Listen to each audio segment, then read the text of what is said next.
We'll open up the subcommittee on HB 1365, in which the subcommittee already had passed a motion to interim study the bill, but there's been a request to revisit this issue. And since it's just a subcommittee, we certainly can do that. So who is here in the audience who's here for 1365? Please raise your hand. Okay.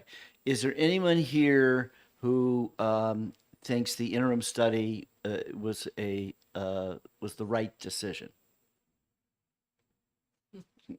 Okay. Okay. So the rest of you are here because you think we should pass this bill. Is that correct? Because everybody thinks we should pass this bill. Okay.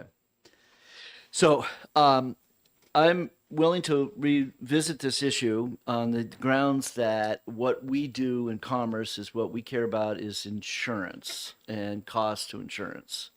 And certainly we don't like to see any mandated plan that would actually increase costs to people.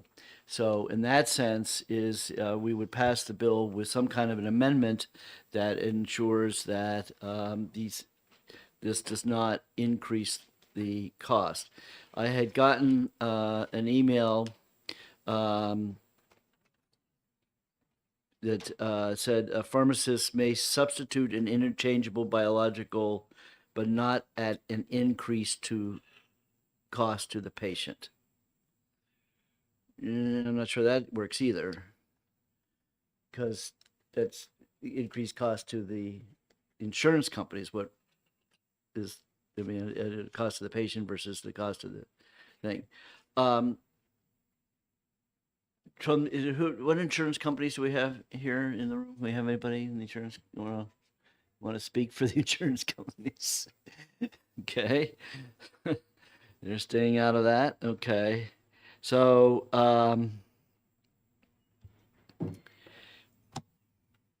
what do you want to do? Mr. Chairman, interim studies. Okay, you're in support of keeping us the interim study. Well, I'm in support of examining the issue thoroughly because there's been a lot of differing opinions on this, and there's been information and what some might call misinformation, and I think we need to figure out what the truth is. We certainly don't want to risk increased costs because prescription providers pull out of the market because they're forced to do something that's different than what their in-network prescribers would have them do, or something different than what the patient would expect. And I know you want to concentrate this on the segments that are specifically chartered to commerce, which is insurance. Correct. But part of insurance and part of healthcare costs in general are not doing things that could impact onward care. In other words, if a 25-year-old new grad pharmacist from Mass College of Pharmacy, which is a good school, working at the grocery store pharmacy, decides they want to give you something different than what your 40 years of experience Dartmouth hemo-oncologist with 2 fellowships decides, I mean, that impacts the care plan and ultimately the cost of care for that patient. And we should look into it, and I'm absolutely willing to work on it over the summer, truly work on it, more than just one meeting in October. Look at the definition of interchangeable and biosimilar. We have 2 separate things in our country. In Europe, interchangeable is a synonym for biosimilar. They don't separately define them. And this practice doesn't, what the bill asks, a different practice occurs, but what the bill asks for in our country doesn't happen in Europe. It simply doesn't. I've been in this device and diagnostic industry for 20 plus years, globally, in every continent. Is this a conflict?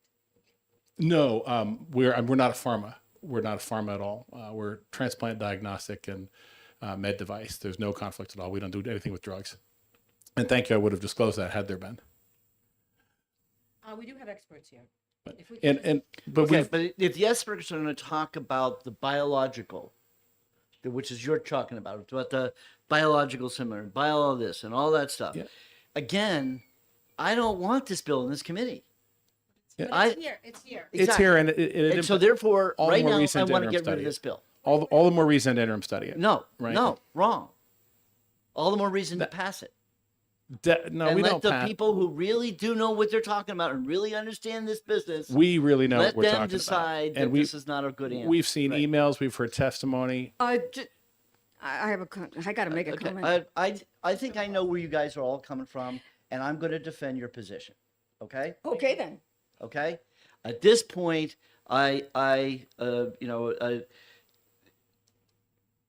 this bill is, if it would have, should have come to us only as a second committee in terms of whether there was a impact for insurance. Okay? Since I have not heard from any insurance company saying this is a problem, I've heard the only people who I've technically heard negative things about is from a drug company, which obviously, or a biological manufacturer, which obviously that's not a good example. So at this point, interim study this bill would have been fine if we could have then vacated it to another committee, to Health and Human Services, but we can't.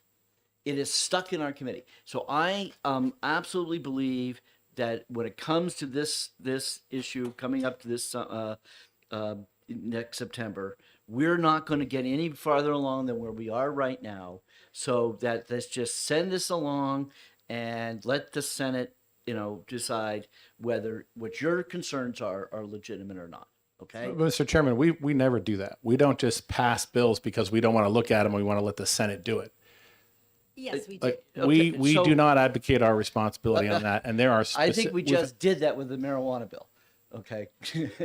We just sent them something that we know pretty well that they're not going to like. well, this And would they're be gonna this vote would be for it. another They one. change. And by the way, some of us did look into this quite a bit. Same here. Hours and hours and hours and hours. I Exactly. cannot say that I will know any more today in a month than I know right now. And I'm ready to argue for this bill on the merits of the facts. And that is all. Exactly. And Representative Spear is one of the most long researching representatives I think we've ever encountered on this committee. And so she should be able to present that information. I should present my information. We should do our responsibility. And frankly, it's too much to deal with today, No, right? no, it We isn't. voted 5-0, bipartisan, unanimous to recommend to the full committee that interim study is the right way to go. And especially with the piles of information we've received in the interim, that tells us that the interim study is the right motion. Mr. Chairman, you said it yourself. Okay. The so bill's not ready for are you prime finished? time. Are you done? There was something false about what you just said. The information that we received, I'm sorry. I do want to say that you said that Europe is not using biosimilars or haven't regulated them. They've done more. The EU has done more than we have in the U.S. They're not doing what this bill asks. They're absolutely not. They do not substitute interchangeables for interchangeables. And the word interchangeable means something different in the MDR, the medical device regulations. It simply has a different meaning. You might not know it if you're not in the business, but I'm in the business. And I'm telling you, we've also heard testimony to that fact, written and oral, that interchangeable and biosimilar are literally synonyms, like chips and Not in French this fries, country, they're not. right? Correct. That's exactly my point. In Europe, they Read are, the and here they're document. not. It tells you what Okay. it is. Okay. Everybody's made a point, right? Everybody. Does anybody feel like they've not said what they needed to say? I just want to say I don't think we're bright enough to handle this. Ouch. According to what? Yeah. So I have a couple of points I want to make. First of all, when we had the last interim study, I went along with everybody else and voted interim study because at that point, we received information from Amgen that said it should have been handled at the federal level. Meanwhile, I go on the internet and find out they're one of the biggest sellers of biosimilars in the world. So why are they telling us we can't have biosimilars, but they're selling them like crazy in the world? So I don't trust anything that they say. And I've got documentation all over the place that proves that. Okay. So now I say the information we were given that day was not complete. And so I went back and I studied it, and I studied it as good as I've studied anything. And now we have some information. Now the people that complained about the only documents we got and complained of this thing was from the rheumatoid arthritis folks. So I went online, and it turns out the National Institutes of Health did a study or collected a study in which they wanted to find out why are they the only people complaining? Because the diabetes people aren't complaining, the cancer people aren't complaining, the Crohn's disease people aren't complaining, the MS people aren't complaining. Why are they complaining? They're complaining because the doctors don't know what interchangeable biosimilars are. Which is the only subset of drugs we're talking about today. The interchangeable biosimilars are the drugs that get switching studies. They are so similar that they are almost direct replacements. They go through switching studies, and the switching studies are described in this document. Then they asked the people, why do you not like it? And the only complaint they had was because people didn't feel comfortable with the idea that a drugstore was suggesting a change. However, this bill doesn't say that the drugstore gets to do that. It has to do it with the patient's knowledge. It has to do it with the patient's knowledge, and it has to send an information piece back to the doctor. So those two things are taken care of. Outside of that, we haven't heard anything that says there's a complaint against this. And that's what I have to say about this right now. Okay, Representative McHugh, you have a, Well, the fact is we to- do have biosimilars and interchangeables in our state, and they're a good thing, and they do help cut costs. What we don't have are free substitutions by a non-healthcare provider, right? The pharmacist. what do you mean non-healthcare provider? So it's a pharmacist. It's not a prescriber. They're dispensers. They are not prescribers. By our statutes, a pharmacist does not prescribe medicine. MDs, DOs, NPs, and PAs prescribe medicine in our state. Okay. Right. So if anything, if you want to send the second committee should go to ED&A. This is a minutia. Again, Anyhow, this is the reason why. That's exactly that's why. the reason why this bill needs to get out of this committee. That's why it should go to interim study, because No, you're correct. no, interim It should study have keeps gone it in to a committee. second committee. So back to the point, we have biosimilars and interchangeables. What we don't have is dispensers, non-prescribers of medicine, making a decision that is different than what the doctor and patient decided about their complicated hemo-oncology course of treatment. Willy-nilly deciding you're going to get a pill and not No, an that's injection. not what this thing You're gonna- says. That is not what this says. So incorrect. This says that we will allow, and will be the only state in the country to allow it. And we don't like to be outliers. And you know, Mr. Chairman, as well as I do, we do not want to be an outlier in this. We are the only state, we would be the only state to allow interchangeable for interchangeable substitution by a dispenser and not a prescriber. Without consultation, it's notification after the fact. You know as well as I do, it'll be a note in the MyChart eChart system that some medical assistant will see, and that prescriber will never see it. It's not call them and say, what do you think? But you know what is call them and what you think? It's all the time that a cancer patient spends with their esteemed hemo-oncologist deciding what course of drugs is the best. And I'm telling you, I just went through it. I know specifically how difficult it is to make the decision on a cocktail of drugs for a hemo-oncology patient. Right? And my point is, nobody else in the country does it. We'd be the first to do that, to insert the pharmacist in that. And that says nothing about the form factor, right? A needle that you have to assemble, put a needle on, like a Victoza or an Ozempic, versus a Trulicity or a Mounjaro. They're totally different. You're going into a place I don't want to go. Okay, Representative Porcelli, nice of you to come in. Have you've thought about this issue at all? Yes. And my question is, I want to understand the change in the role and responsibility of the pharmacist. So how exactly will the role of the pharmacist change? And have we really heard from that community to see if they're comfortable with making these decisions? Yeah, we have Well, somebody the here. sponsor is a pharmacist. Okay, I'm sorry, I didn't know that. Okay. Or retired. You still have your license? Okay, so you still have a licensed So, pharmacist. but the role and responsibility of the pharmacist will be changing, and that is my understanding. It has the appearance of that, and that was what my concern. Right. Is it has the.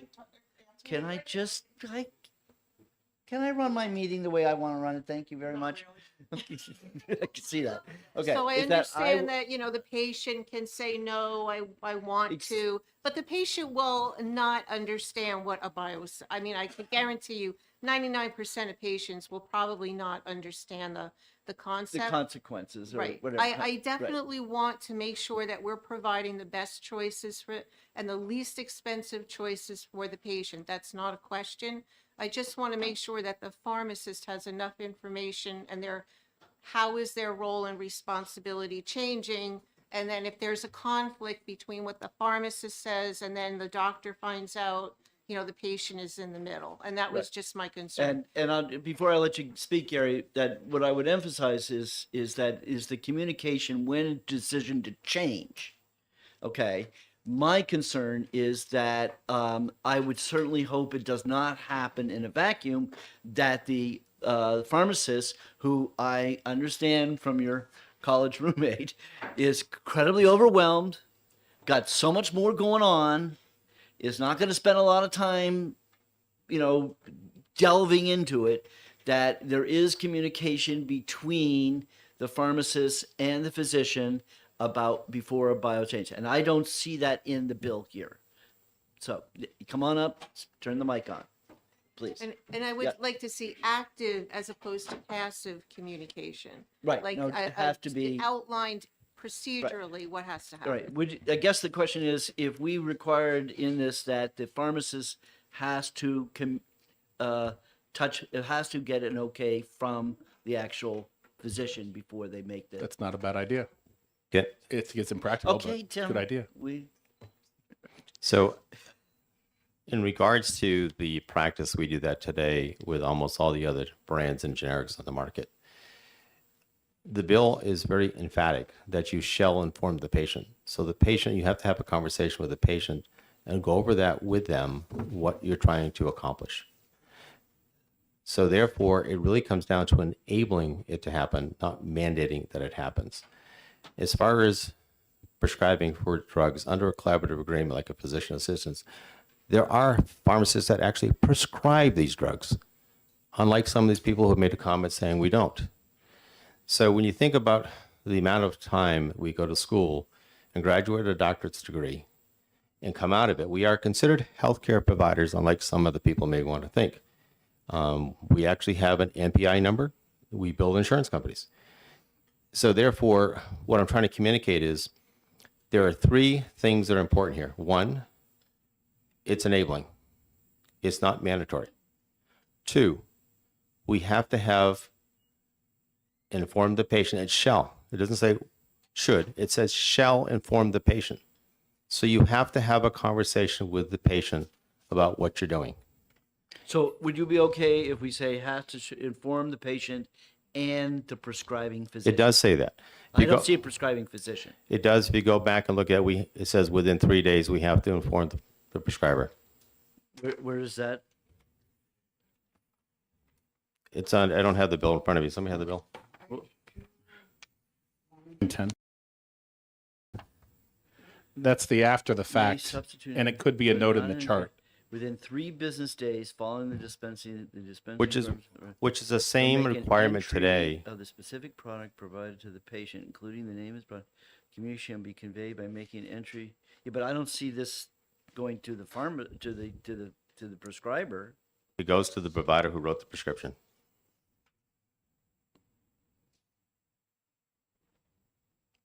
It says to the patient. I After think. listening to on the radio about how the big screw up of the computer systems and the shutdown and how they're still trying, I don't see in here that I could see that it's being entered in the system, but I don't see, all I'm asking is that shall inform the patient and the prescriber. Correct. Just simply, all I'm asking is up at the top where it shall inform the patient and the prescriber. Yeah, correct. I think it shall. They definitely, if you want to amend it to say that they shall inform the prescriber as well as the patient, I'm okay with that. Okay. You want to be clear about that. Yes. But I want to be clear that at this point in time, the way I read This all just tells me is that it's entered into the computer and that does not mean the physician will have ever seen it. So practically, how would they get notified if we amend it like that? Like you're going to wait until the doctor calls you back and they're as busy as the pharmacist. We at do this the same point- thing. At this point, I'm just saying shall inform the patient and the prescriber. Okay. Right. What if the patient doesn't pick it up? Usually somebody else picks up the medicine for the really sick people, and that's where these drugs are, right? That's these biologics. And I have in a lot of absolutely cases. picked up drugs for my wife, and yes, I've waived being told the information and all that Yeah. stuff. Okay, but the key, and I think Priscilla hit it right on the nail. Yes. Which is that the patient has no clue, anyways. Okay, Well, and shouldn't that they? we want you of course you would, but the rest of us would have no idea. Okay, so all I'm asking is that the physician is given notification, and therefore in advance? or after? I'm not No. worried about the timing because we're just worried about them getting notified. Okay, that a change has occurred, Mr. Chairman, if I may, and then within 3 days it'll be entered into the computer system. Right. Representative Priscilla, do you think Yes, that's a I good? would, I would also like to just look at my version of the bill, page 2, line 18. Entry into an electronic record system as described in this paragraph is presumed to provide notice to the prescriber. So I'd like to strike that and say the pharmacist shall communicate the product to the prescriber using, the following devices. so If in that, that- if that Yeah, is appropriate. I think we do that today as far as But I like, would like it, take out that sentence. that was put in there from the prior, when we could go from A to B and A to C. This is going from B to C. So I hear where you're coming from. I totally support it. We have to do it today when you have a flu vaccine. We have to inform the patient Okay, as so- well as the physician that prescribed it. So please clarify for me. So do you agree or disagree that we're going to remove line 18 B on page 2? I think I would keep it, but I would make it say that they shall, Is presumed to provide notice to the prescriber. they shall, we have to have some Entry way into to be electronic sure. records Not- as described in this is shall fiber. That's good. But then you have the word otherwise. So I No, want to make sure we're taking out otherwise, Well, this stuff here is actually in the current statute now, right? in terms of So- what the biosimilars. So Okay, so I'm we're not. I'm amending- really scared to go changing that. Okay. Okay, because that's current law. So I mean, if we're just dealing with this other issue, yeah, I hate to change that. I hear you that the way you read that it says it doesn't seem correct. So, but that if we want to reinforce what is the right answer for, because of what we're talking about is these biosimilars, we really want to have in that section, the stuff that we're adding new, we want to make sure in there, that is where the provider needs to be informed. So Representative Hunter, you're talking about, if I'm going to be clear about the amendment on line 10, where it says within 3 business days following the dispensing of a biological product, the Okay. dispensing pharmacist or pharmacist shall notify the prescriber? Be clear, if that's what Okay, you're doing? so I guess where's the heart of this bill? The heart of what we're changing is Allowing which B to section? C. Yeah, where is B to C in here? I think top B of to A C to is C. top of A to page C. two, is it? Where is that line? It's in. I'm looking at the bold-faced language. bottom of page 1, the top of page two. line 30, and the top of page The 2. provision shall mean that all biological products listed by the food as interchangeable to reference biological products are themselves interchangeable with each other. That's the crux of it. That's That's the what crux makes of us different Okay. than other states. So, But that's also the crux of everything you want to do here. right. So what I'm without mucking up the I mean, that's current the law. policy decision. Yeah. Without mucking up the current law, if the provision shall mean that all biological listed by the food drivers as interchangeable products are themselves interchangeable with each other. And then, however, if I don't know. However, if this is used, you have to inform the prescriber. The prescriber has to approve. What about right underneath it? I know you don't want to change the Right, existing law, but right. on line 3 on page 2, Right. Roman numeral 4, it says shall inform the patient. Can we just add and the prescriber? I think that's the simplest thing to do. I think that would be simple. That's logical. But then, I'm sorry, I just want to make sure I understand. Would it conflict with section 6? Section Line- 6 is line more, 10? Section 6 talks about the timeline and the process to do it. I just want to make sure that. Correct. It doesn't, I want to make sure there's not that 3-day loophole if we add and the provider on line 4.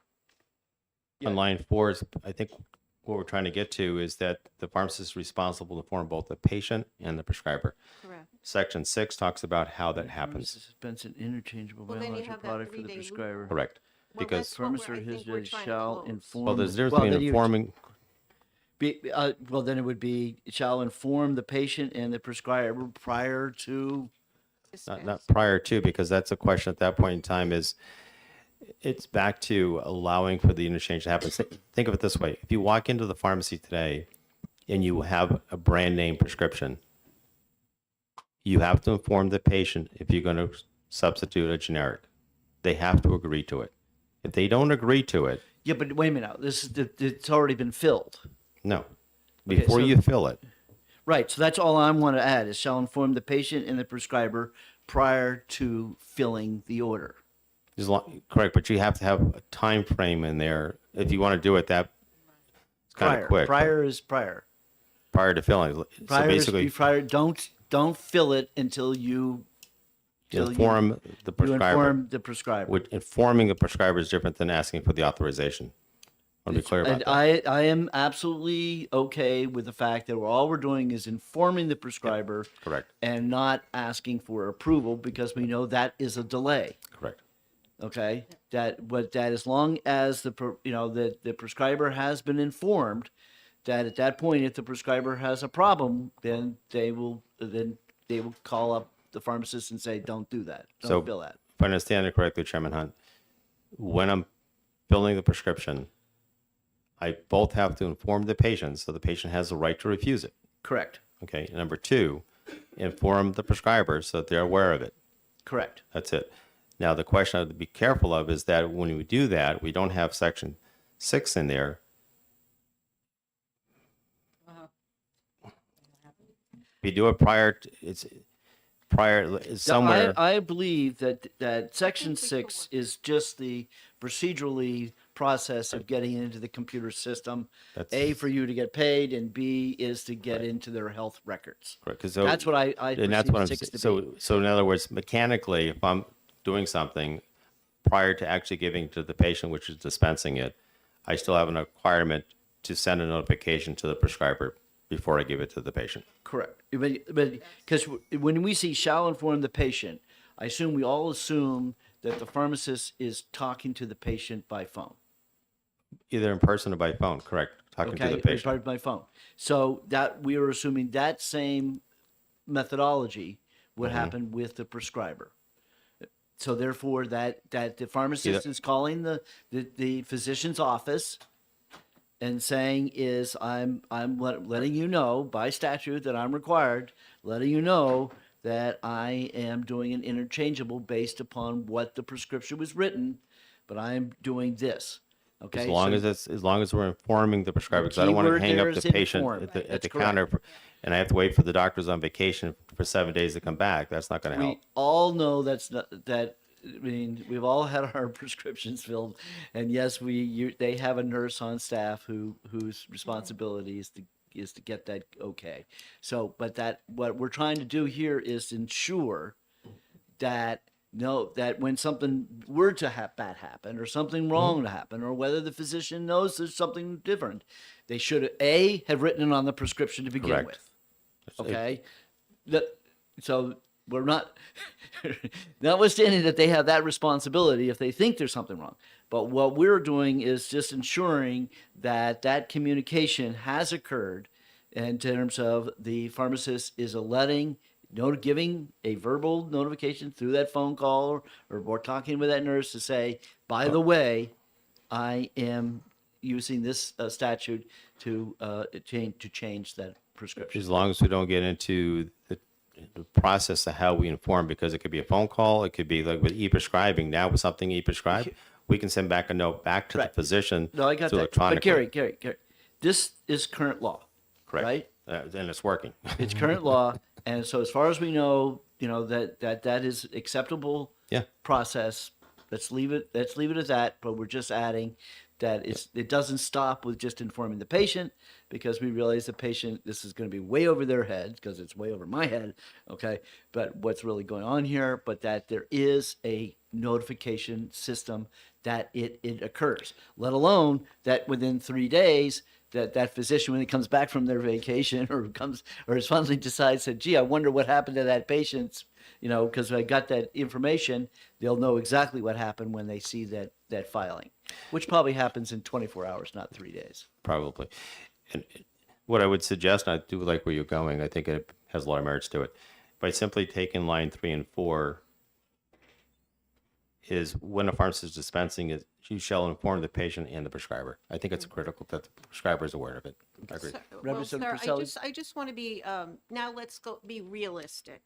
So when most patients walk in and the pharmacist said, hey, I have an interchangeable biosimilar that I'm going to give you instead, most patients will say, I have no idea what you mean. You need to contact my prescriber to make sure he's okay with that. I mean, that's what's reality. I would think that's what probably normally what happens. will happen. I So think I that just want to make sure the spirit of that process is going to be followed and that the patient understands that this is what is going to happen. And they probably will. If it was me, I would say, no, not until you tell my prescriber and he says, okay, and then we're good. And that's your choice. We do that today, quite frankly, with diabetic patients all the time. As far as the insulin or brand of insulin we're giving, there's multiple brands of the same basic insulin. So at that point in time, the patients probably know more about their body than anyone else and what works and what doesn't work. And I'm sure you don't know this, but are there any incidents or problems that have been reported because the process was not followed or something else was prescribed and the patient had an unexpected reaction? And I'm not aware of it. In fact, the FDA went through a thorough review, which was released in October, to basically address that issue. And after looking at numerous studies across multiple disease states, they found no statistical difference between the two. Okay. And Okay. And that basically helped the FDA at that point in time address the issue.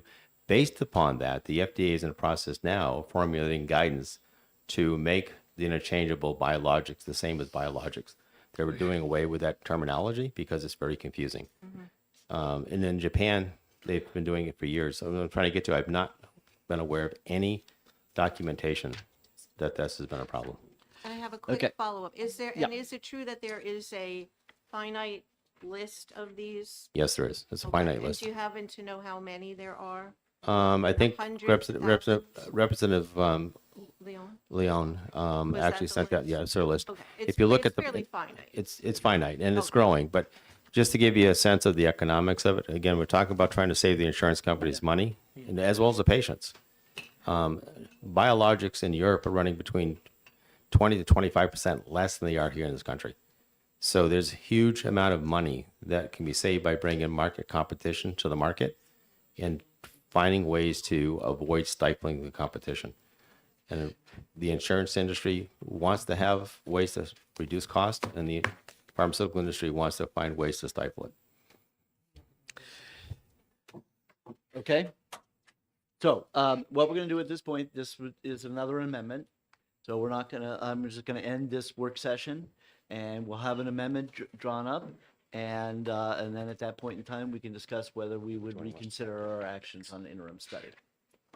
Okay. Mr. Chairman, if I make one thing about, somebody brought to my attention with the amendment about to ensure the patient is no increased cost to the patient. Yeah, that's already in it's actually in that other statute. It was with the. Well, one of the things that brought to my attention when you folks look at the amendment, if a patient comes in and they write for a biologic, but they want the brand name biologic, they insist on it. Right now, the way the amendment's written, I can't do that because it would be an increased cost to the patient. So I would like to modify it where it says the pharmacist shall not substitute an interchangeable biological product that results in increased cost to the patient unless approved by the patient. So you're saying the current law is a problem Because to pass this legislation? no, the current law does not have that. No, the current law does not have that per se. in Because it. if the current law says a pharmacist may substitute an interchangeable biological, but not at an increased cost to the patient. And that's what I wanted to modify. If And you're what- going to put an amendment through, because if the patient wants to have a higher cost product, I'm prohibited from doing it, even though they want to pay more money for it. I think the patient should have the freedom of choice. That's all. So, but that's current law. It is. I'd like to modify. If we're going to put an amendment through, you may want to do it. That's all. I'm okay with leaving it the way it is. Yes, yeah. Okay. We're When gonna will the leave it. FDA All right. rules be out? When will the FDA? You mentioned FDA forming guidance on this. When do they expect to release that? They guidance? released a letter, if you will, to the public back in January. I can get that to you as well. They're looking at changing all the biosimilar labeling requirements. So they're doing, I think, for the most part, investigating that they don't even have to go through switching studies. That's what the FDA is looking at.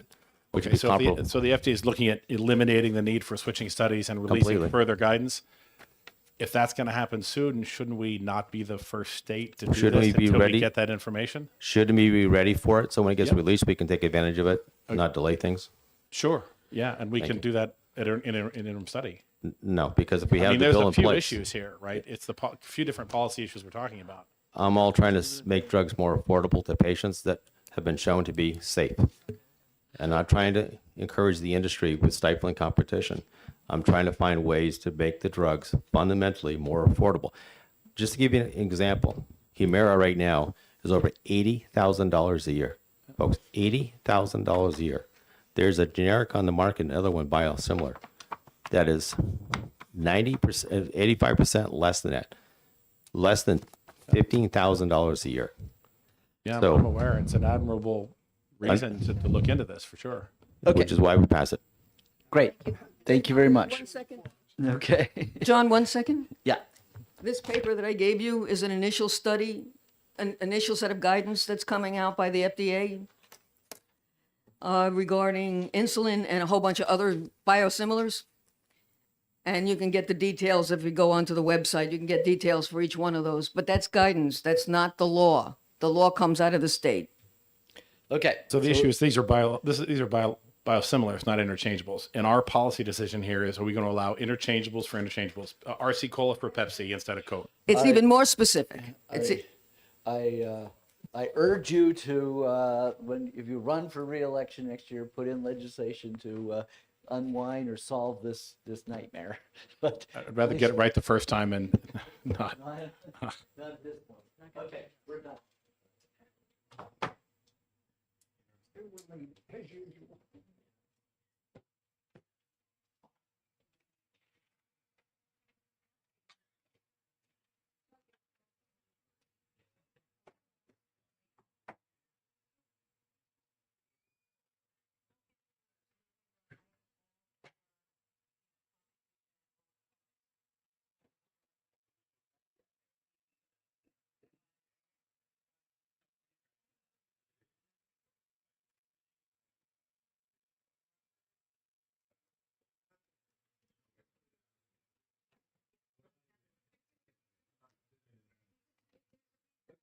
We're gonna do living numbers.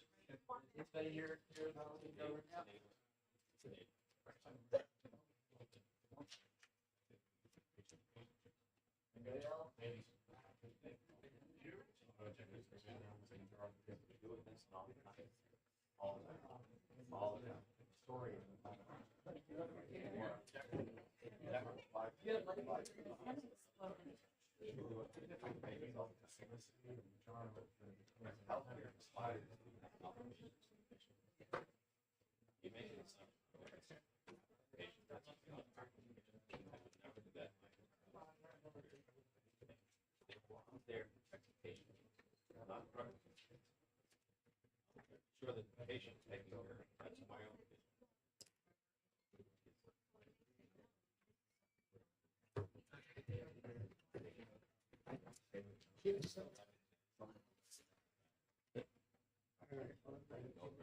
Hey, John. Yeah. That beer's gonna be awful good.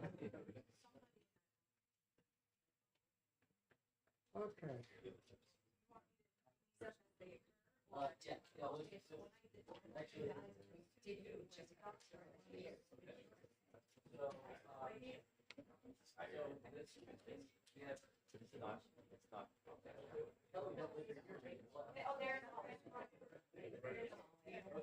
So you go run and ask people.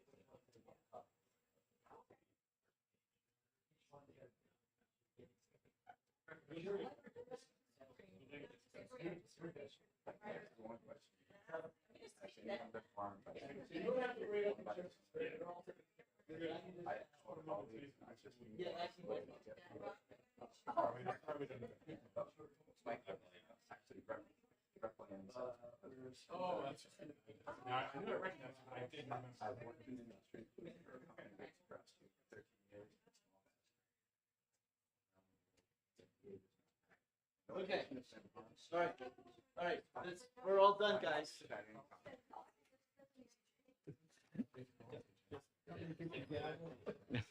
Okay. All right. So we will have this discussion some other time.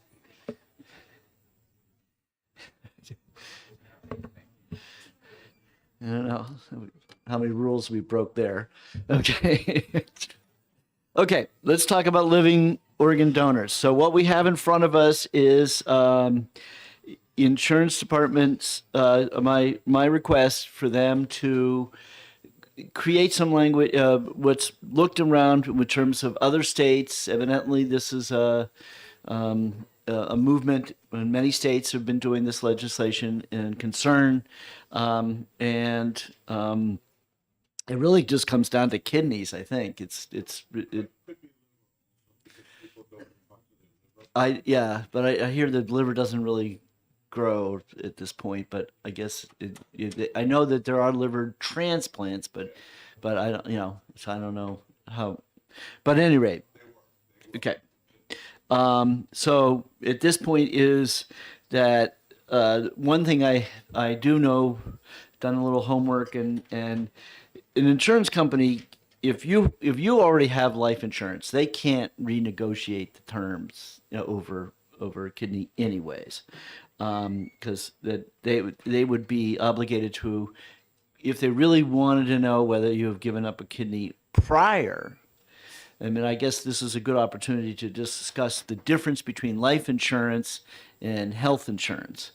In life insurance, that pre-existing conditions are free to negotiate, free to debate, and they can decide whether they want to give you insurance or whatever the premium they're going to charge you has to be done at the time. Whereas we don't allow pre-existing limitations on health insurance. So I think that sometimes people get concerned, and that life insurance is a free game in terms of any of those issues are can be talked about and negotiated. So. Anybody have any questions? And so what we're going to try to do is this is modeled theoretically that all the a lot of states are doing this, and just covers it. And sponsor, you okay? Okay. Great. All right. Anybody have any questions? The problem is this subcommittee is okay. So we have Purcell's here. I'm here. McHugh's here, and Vincent has been removed. And Right. This is okay, Anita's out of the room, but well, we also have Calabro and Gibbs, so we have you two, and then. No, you can't do that. Got two hands. Okay. So let's just have, right. Okay, perfect. my Burroughs is here. Yeah, but that's okay. But it's, because I assume, all right, assume. Okay, so I will make the motion of ought to pass on the amendment. And, oh, I'm sorry, didn't I give you one? Then you're passing it around to everybody, and I didn't give you one. Right.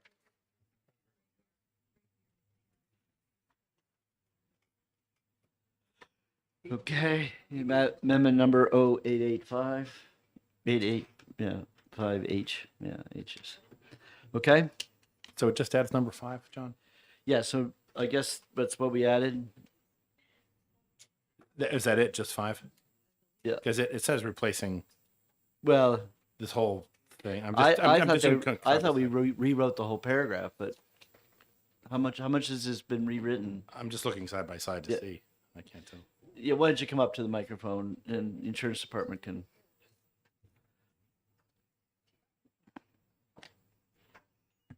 Good morning, Chairman Hunt. Jason Dexter, New Hampshire Insurance Department, Life and Health Director. We did two things in the bill.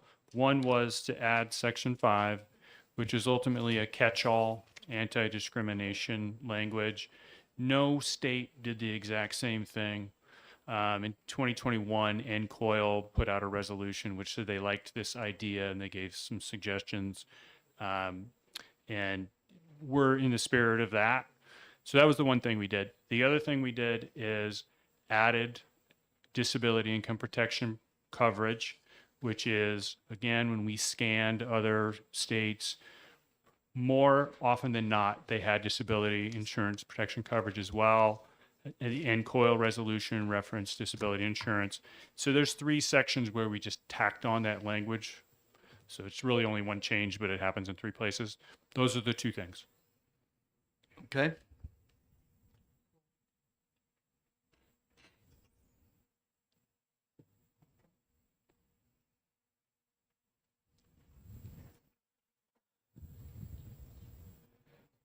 Is the effective date okay? Yeah, Did that what not they're too doing fast? here, that's fine. That's fine. Okay, we have motion's been made and second. Any discussion on, ought to pass on the amendment? Seeing none, all those in favor, please raise your hand. Okay, so we got 1, 2, 3, 4, 5. Yeah, but I know, but Nita is around, so it's fine. I know, it's 5 zip, 5 zip. It's fine. A replacement is when the person's not here at all. But Nita is not too far away, and I would not have taken the vote unless Nita, if there was a problem, I wouldn't have done it. Okay, the motion is ought to pass as amended. Any discussion? Seeing none, all those in favor, please raise your hand. 1, 2, 3, 4, 5, 5 zip. And we're all set with that one. Okay, on to liquor.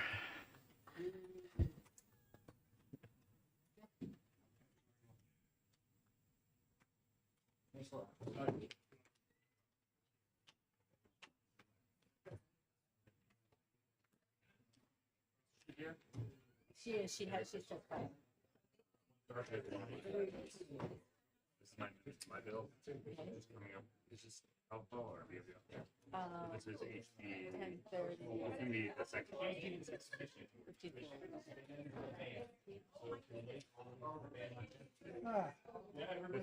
This is my amendment in 1540.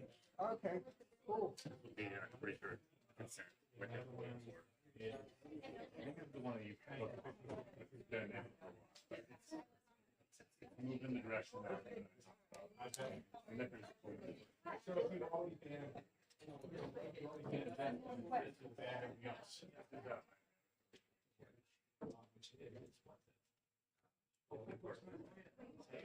It's just bringing it up. it literally only applies to Phil Dollar's son, both of them. Well. Are you from Jackson?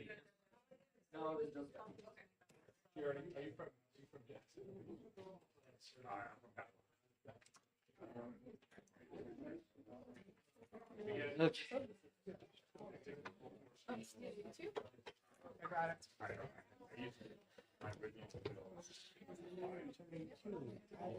This one.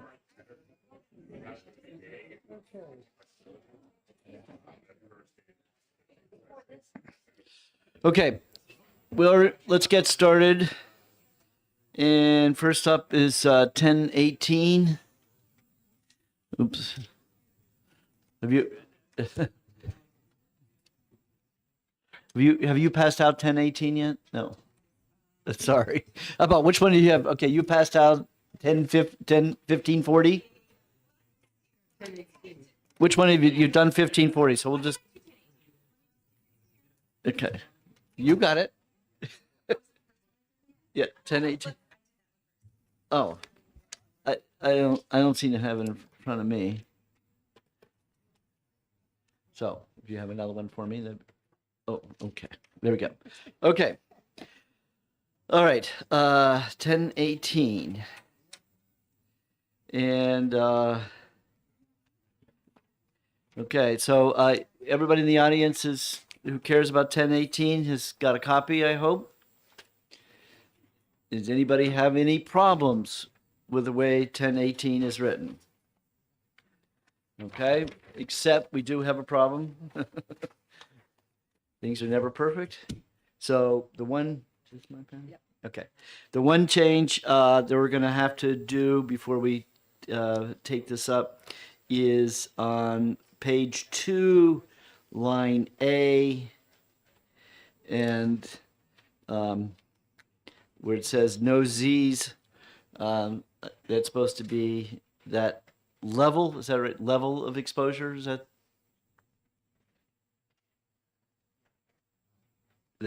was it no level of exposure? Yeah, no level. The Z is supposed to be level. Is that right?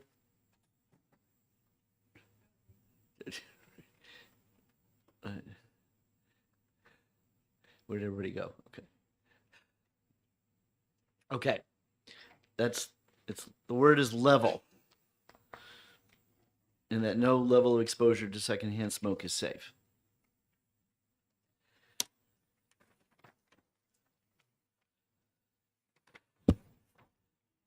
Okay, so unfortunately, because we will have to have this done again, but that's where we'll be at with this bill. All right. It's on page 2. It's still hanging out there. Okay. So we need another amendment. So we need another amendment. Okay, next up, do we have? I don't have 1076 in front of me. Do you guys? Did everybody? Does somebody have 1070? No, they. Okay, let's just move on. Yeah, but no, that's the original. We're talking about. Did 1076 have an amendment, right? No. The 1070. You have a 1076 amendment. Okay, so.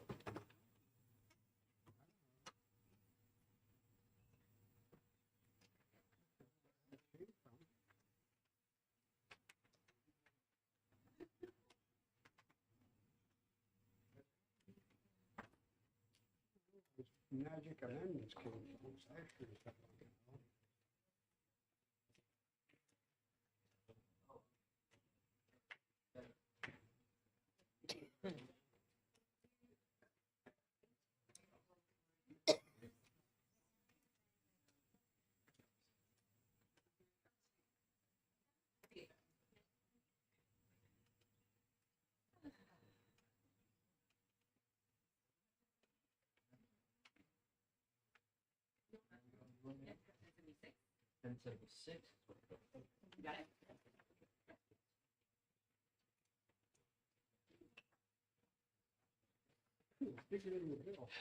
Oh, that's not the whole, that's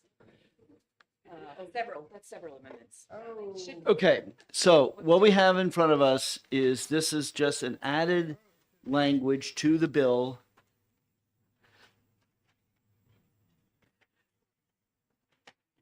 And so, we had someone from the Liquor Commission just to remind us what this amendment's all, why we have this.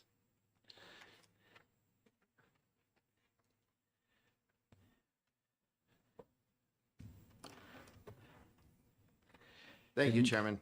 Yep. And committee members.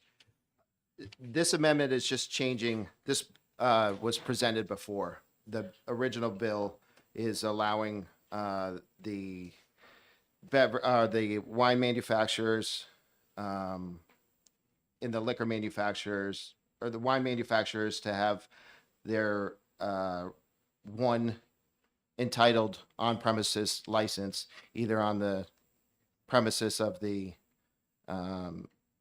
manufacturing facility or their retail outlet. This is allowing the same thing for the beverage manufacturers. Right.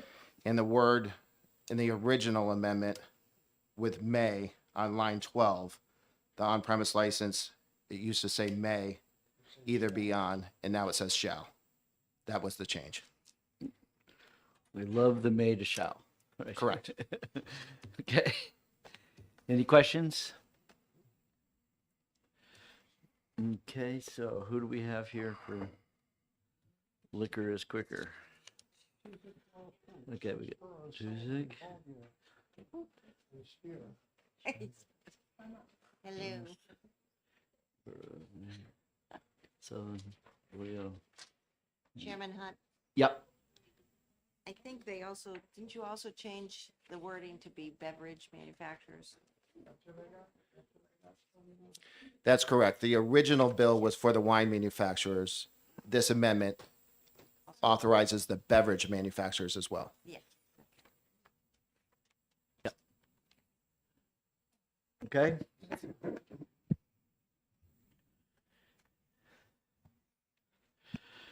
All right. Okay, so we have, Burrows can't be replaced because she is here, but she's not here. right, but we're all going to be unanimous, so we're Yeah, okay. right. All right. So Patusik, Walsh, Hunt, Post, Sullivan, Bilio, and Vincent is, Sullivan. Oh, but, no, Yeah. Vincent's not on this one. okay. So they got Sullivan. Sullivan. Yeah, Sullivan. Okay. So, I'll move the amendment number 0950. Second. And you second it? I'll second. Okay, any discussion on the amendment? Seeing none, all those in favor, please say aye. Aye. 1, 2, 3, 4, 5, right? 1, 2, 3, 4, 5, 6. No, well, wait. 6 is it. Okay. And then, all those in favor, to pass as amended. Any discussion? Seeing none. 1, 2, 3, 4, 5, 6. Zip. Okay.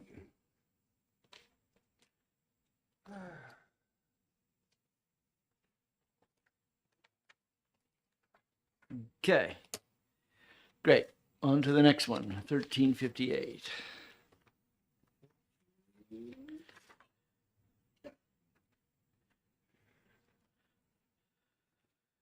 Okay. Holy moly, look how big this bill's gotten. It's very technical. So much for housekeeping, huh? Yeah, well, it's very technical, yes. Okay. So what do we got? We are missing 2 paragraphs out of this amendment. Oh, okay. I just reviewed it this morning, just received it this morning, but we are missing 2 paragraphs. On page 4, line 6, Roman numeral 7. That paragraph should be found in the beverage tenant option and the liquor tenant option. Okay.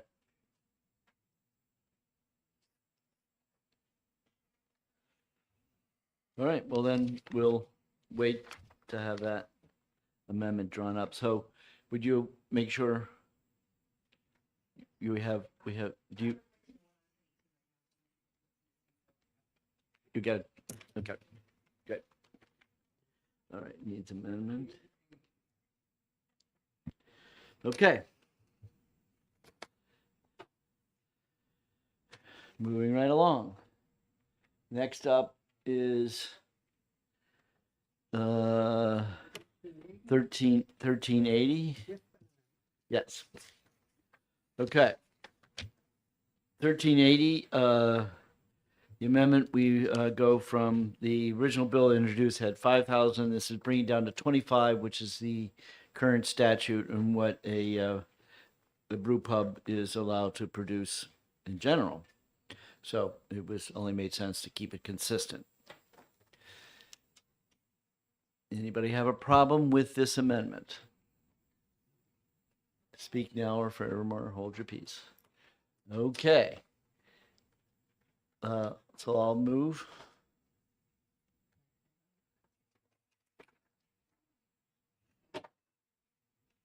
It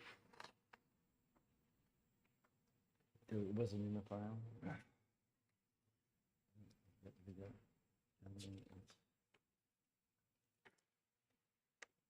Let me check. Those are this afternoon. Maybe it's in here.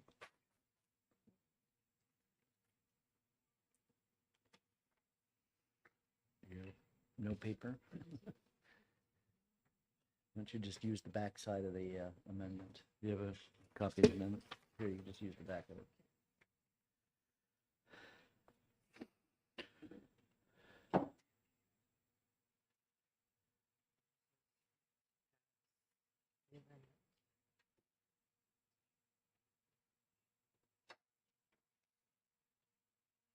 From 25 to 25 is the amendment. That's what. Okay, all right. So I'll make a motion about to pass on the amendment, and you'll second my motion. I'll second, Yep. and it's OH72H. Right. Any discussion? Seeing none? All those in favor, raise your hand. 1, 2, 3, 4, 5, 6, zip. Okay, I'll make the motion about to pass as amended. Seconded Representative Bolio. And Scott, you want to have your last, tell us why we shouldn't pass this bill as amended?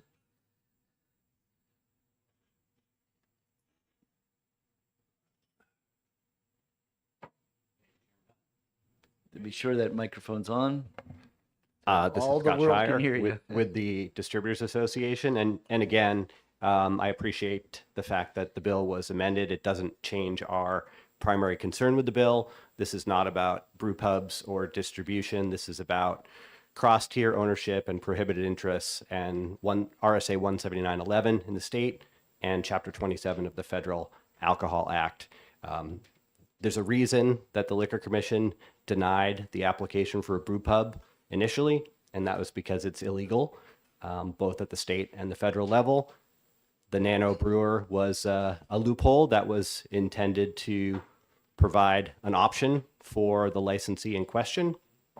And apparently that wasn't good enough. So here we are with the legislation. So we continue to oppose it on the merits that it does not help competition. It does not help small businesses. It's bad for the industry in general, and it sets a terrible precedent moving forward. So you've heard our arguments before. I'll keep it short and just wanted to go on the record and say that we oppose it. And we think that this is something that's very dangerous for the industry and for small businesses in New Hampshire. Great, thank you. Thank you. Is there anybody else who would like to speak on this bill as amended? Okay.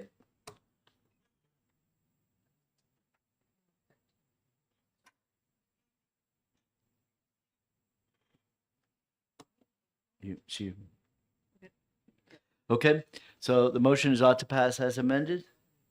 All those in favor, say aye. 1, 2, 3, 4, 5, 6, zip. All right, so I'll find that. All right.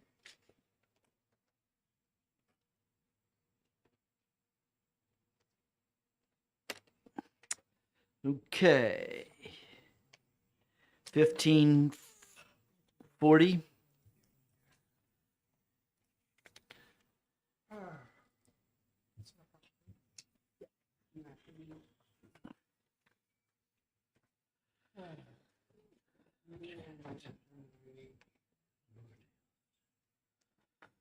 Okay, so Jared, why don't you tell us what this amendment says and does? You turn your mic on. Turn your mic on, please. Everybody should have it in front of them. Does anybody in the audience not have it? No? I mean, I don't, it's pretty minor. Basically, the original bill had a bunch of different categories of food. So there was like grilled meats and soups and salads and all these other things, pizzas, stuff like that. We just took out all of that to try to explain what food is and what is counted as food, and just said a full course meal will be a diversified selection of food. I think that's that's actually ultimately what I wanted to do originally, but I thought that it needed to be defined, and so I was actually glad when Liquor suggested we just take out all that other stuff. And then the old bill cut the 20 guests, 20 guest requirement down. I think it was 10. And so here we just added language unless granted by the Liquor Commission. So they can kind of go in and still have the ability to enforce their concerns, which is, I guess, a bar opening up. And then meals shall be readily available. And then we struck out all of that other language just above it. And so by striking that out, I just spoke with Danielle, and that's going to cause a reopening of how they define some of that stuff, which I think will accomplish the goals that I aim to achieve, which is to make it a little bit more flexible for restaurant owners to have some prepared foods that aren't necessarily cooked or chopped up in the kitchen, but because maybe they don't have the space, but they can get it from somewhere else, but it's still restaurant quality food. And that will give them the flexibility to do that because it's going to open up the rules associated with it. And then meals shall be readily served to the table. So that obviously needs to be required. Otherwise, it's not really a restaurant. So yeah, anyways, I don't think it's particularly controversial. I actually like that this amendment did more towards accomplishing my goals. So you're happy. I'm happy, yeah. Danielle, do you mind? Good morning. So are we now, is the rest of the story going to be in rules in terms of what the meals are and what the rules of the? Yep, this will, the diversified selection of food has been a standard that we've always looked at when looking at the menu.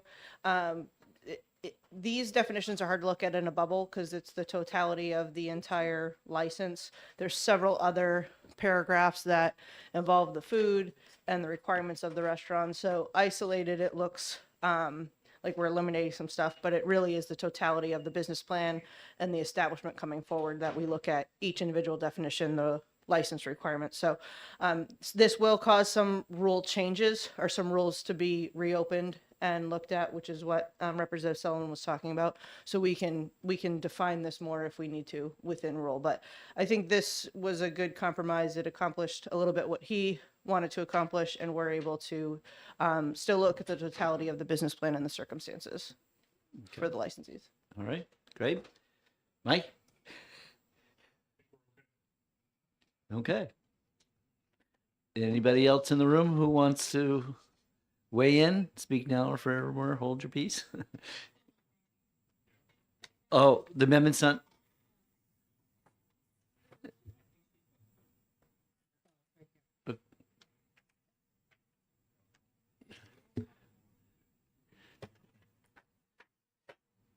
You have a bunch of them over there? Oh, you hoarding.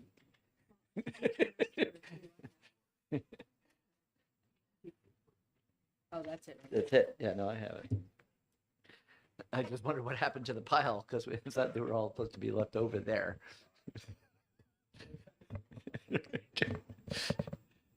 Okay. Kate, you all set? I'll give you a chance to read it before we take action.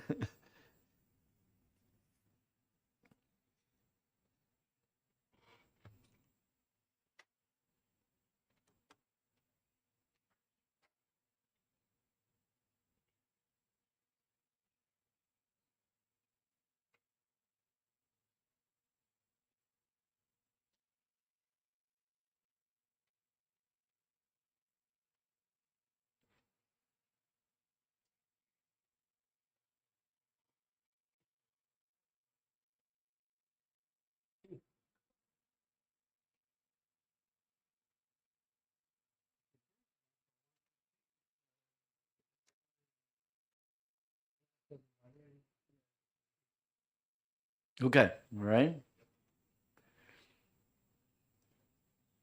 So I assume some of the stuff we're crossing out is going to show up in rules, or? Right. Well, I was amazed.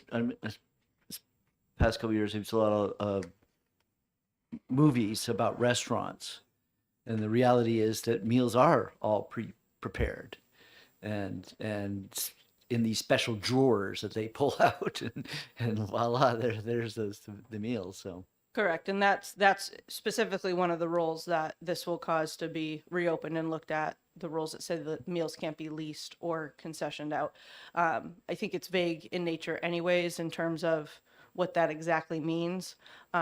So, in discussions with Representative Sullivan, I think that's a rule that needs to be cleaned up, anyways.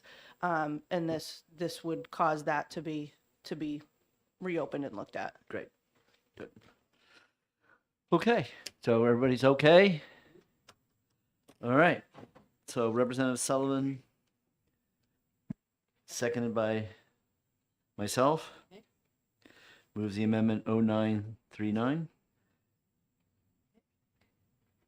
Any discussion on the motion? All right, seeing none, all those in favor, say aye. All right, 1, 2, 3, 4, 5, 6, 7. Zip. Okay, Representative Sullivan, second by Representative Hunt, moves ought to pass as amended. Any discussion? Seeing none, all those in favor, please raise your hand. 7 zip.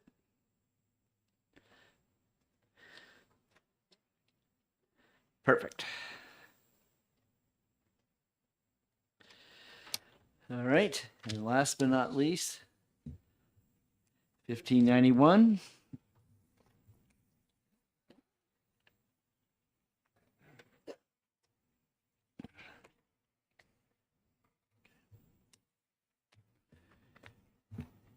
Okay, I assume the amendment's been distributed. Everybody happy? Everybody happy except from that guy in what, Virginia or New Jersey? Okay. Yes. 0840. 1591.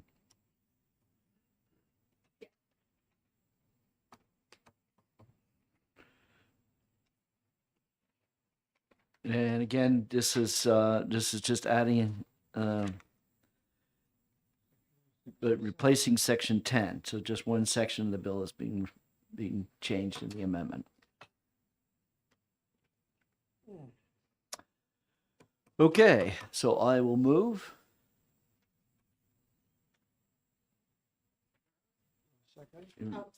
Second. Any discussion on the amendment 0840? Seeing none, all those in favor say aye. 1, 2, 3, 4, 5, 6, 7. All those opposed, 7 zip. So I will move ought to pass as amended. Seconded by Representative Burrows. Any discussion on the motion? Seeing none, all those in favor, please raise your hand. 2, 3, 4, 5, 6, 7. Zip. And that's it. And we'll meet back here at 1:15. Thank you very much.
Okay, we'll get started.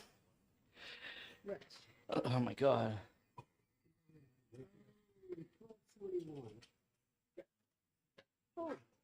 Guess who's the sponsor? Okay. John Hunt. All right.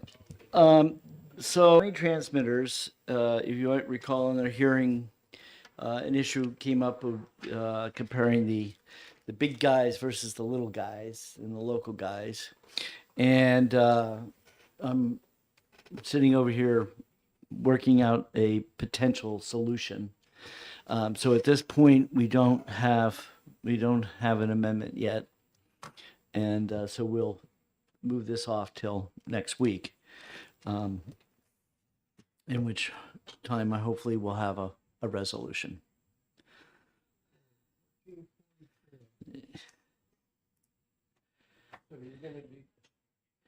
And what we're trying to do is figure out how to carve out the little ones from the big guys.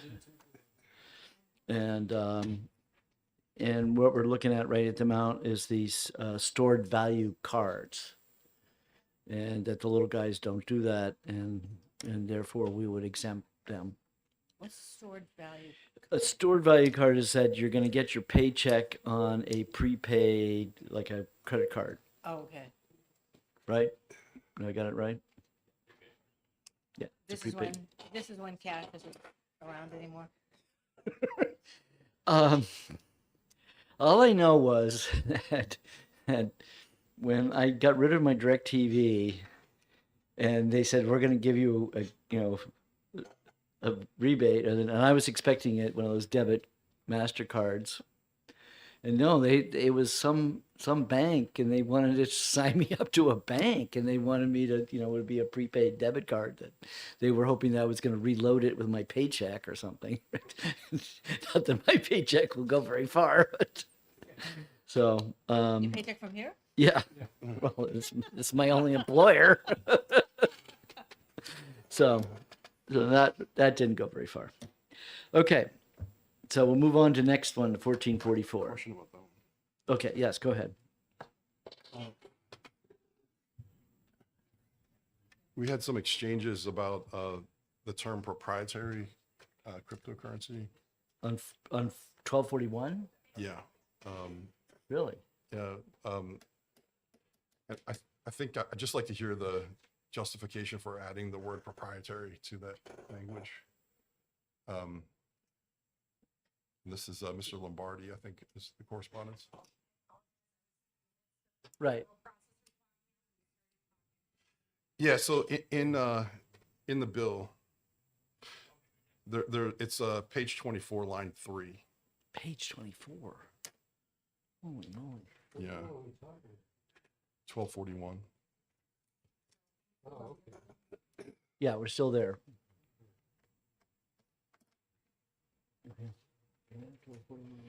And I'm looking at an email from February 13th. Okay. 24. Could you say the page again? Sure, page 24, line 3. Oh, okay. Good afternoon. For the record, I'm Bob Lamberti from the banking department. It was a little tricky to hear, but my understanding is the question about proprietary cryptocurrency. Is that where that came from? In the Yeah, there's justification? so here's the email that I have. It says the language here was added to try to address the department's concern that if and when a business that engages in such inflation collapses, consumers holding such tokens may be left without recourse. The proposed language was added by the department to address this concern. However, the department's open to fine-tuning the language or further defining proprietary cryptocurrency to accomplish the goals of protecting consumers.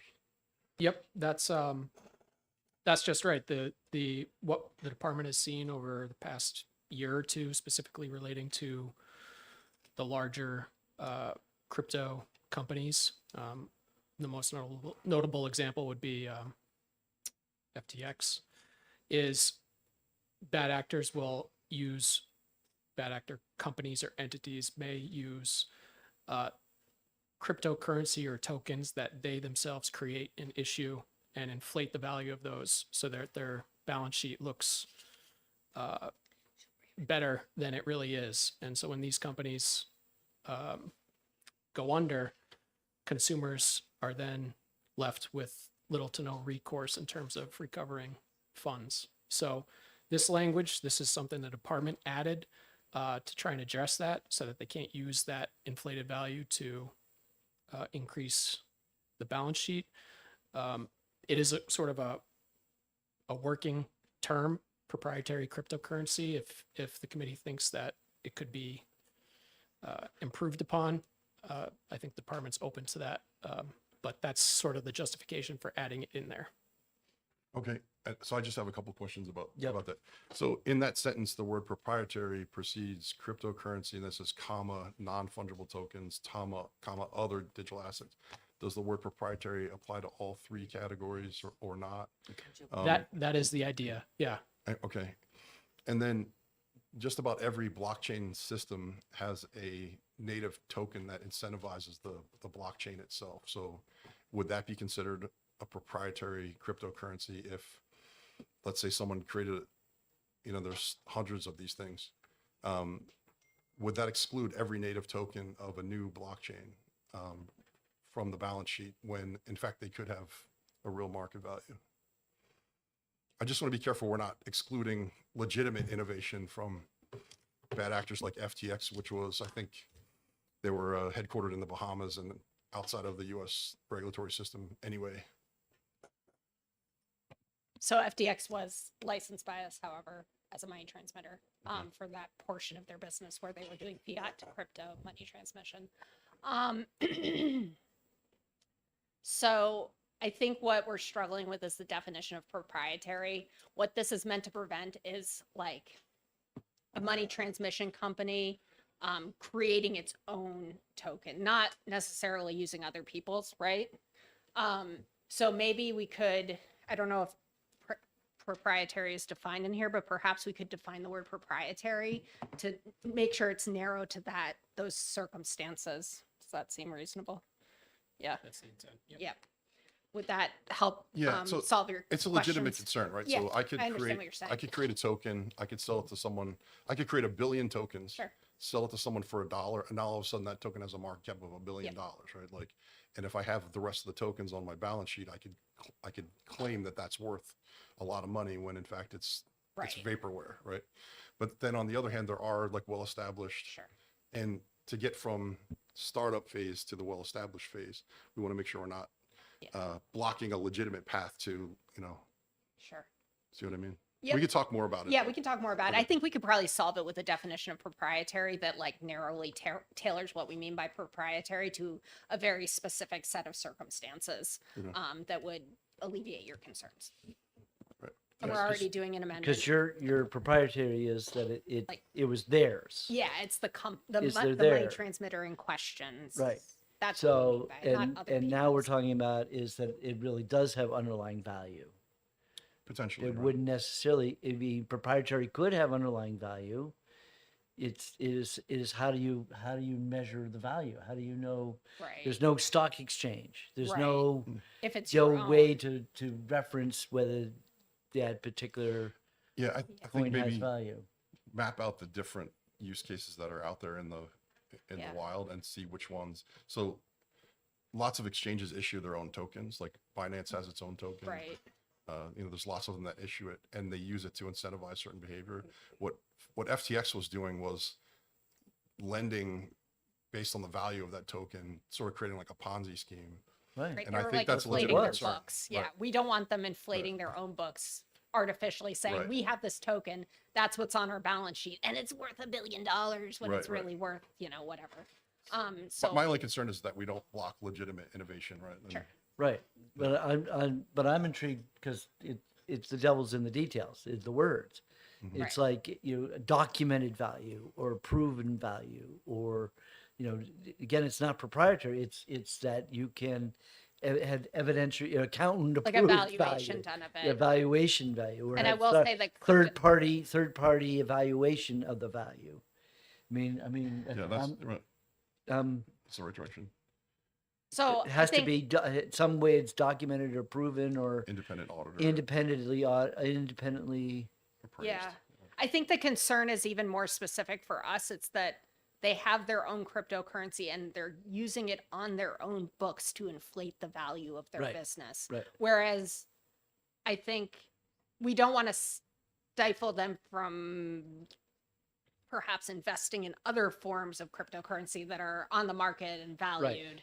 So it's But that wouldn't be struggle. proprietary. That's an investment and that's Right. a balance sheet item. But Yeah. at the end of the day, the only thing you got is the auditor is going to audit the value, is going to be, look at the books and that has to be on an audited financial statement. Independent, Has to be yeah. an independent audited financial statement. Are you following along with this? I'm trying to look at my money transmitter. Right. Would that be the way to, director. it has to be documented on an audited statement. Yeah, so the financial statements are audited as part of this Right. license. So It had to be by a certified accountant audited. yeah, let us think about it. Okay. I think I But understand. does what your that sound like a concerns good way are. to do it? Yeah, I just didn't want to potentially. leave it with, Yeah. that's, think of it. I want to get a little more. We've already been in touch with Representative Ammon preliminarily on this Yeah. issue, so I think with a little further discussion, we could Figure it out. narrow You have it a- down. Your and- your concern is legitimate. Yeah. Absolutely. Yeah. Yeah. But the word proprietary was intentionally added, was- and there's no real definition to it. Yeah, so yeah, Yeah, proprietary just meant that the company made it themselves and they invented their own value. right. That's what that's. That's meant what to I, catch. Yep. so you could go into definitions And define. and say what proprietary meant Yeah. and then, and clarify it in So it's not definitions. proprietary to somebody And else. Like, 'cause proprietary the is going to, proprietary is, could mean you a know, lot we're of saying things. that it's unaudited and Yeah. is supposition rather than real. Yeah. Some third party auditor has approved that this value is really Yep. there. Let me think about that a little bit more and we'll work on it. Okay. All right. You still have a question, Chris? Yeah, just, this is part of the issue I have with, if you go and look up definitions of crypto and you'd ask the Federal Reserve what it is, and they'll say it's currency.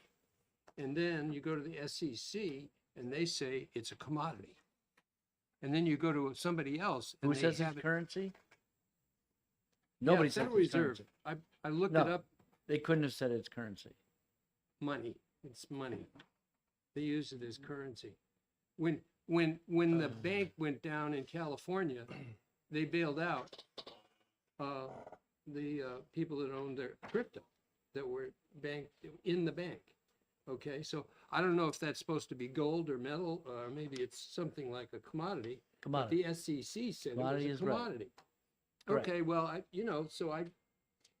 that's an interesting commodity they had in those banks because it was hundreds of thousands of millions of dollars of, I think it was paper probably or digital.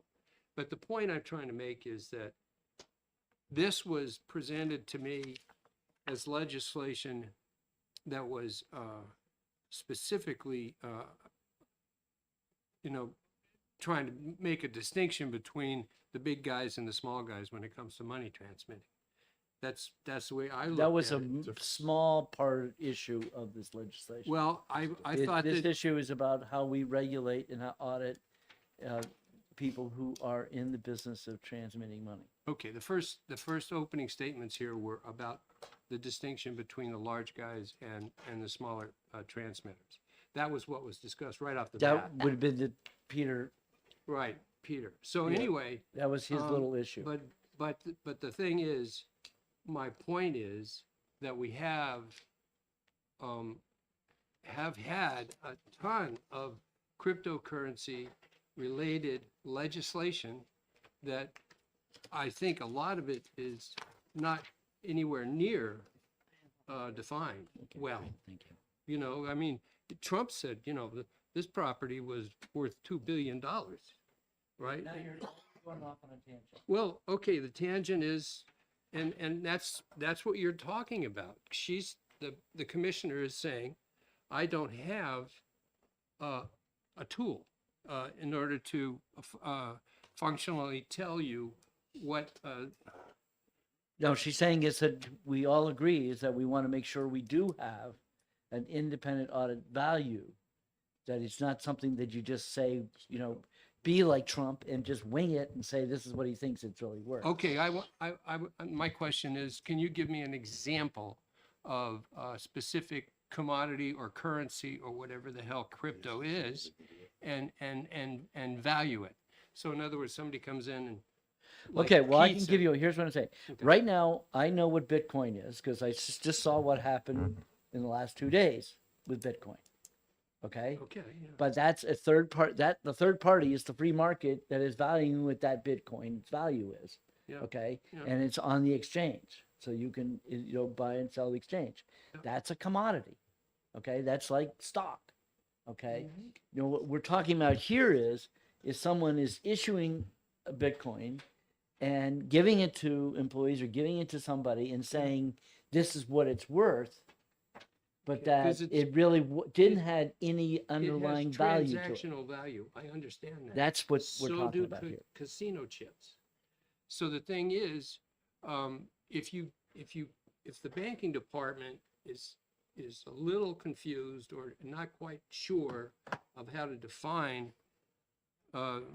this, No, we all know what we're trying to get at. these are money transmitters. We all right? know what we want to label it. We just got to figure out what is the right word so Are we that it clarifies. transmitting money or are we transporting coal? This is someone's value that they put on their portfolio, their stock, their In accounted. dollars or in crypto? In the end of the day, it's being translated to dollars because that's the way when you file your tax return, when you file your annual report, everything is in dollars. So the issue was when they put that number. I mean, here's the classic example is inventory. Okay.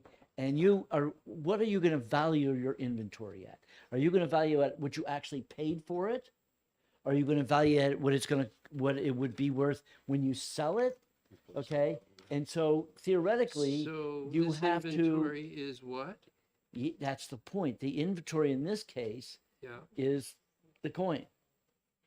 And But so therefore somebody would put it on his books and say, oh yeah, this is worth $100,000, but it really wasn't worth $100,000. It has no value $100,000. There's no way to claim it back and say that someone's going to give you $100,000 for that value of what's there. I'm stumbling over the phrase money transmitter.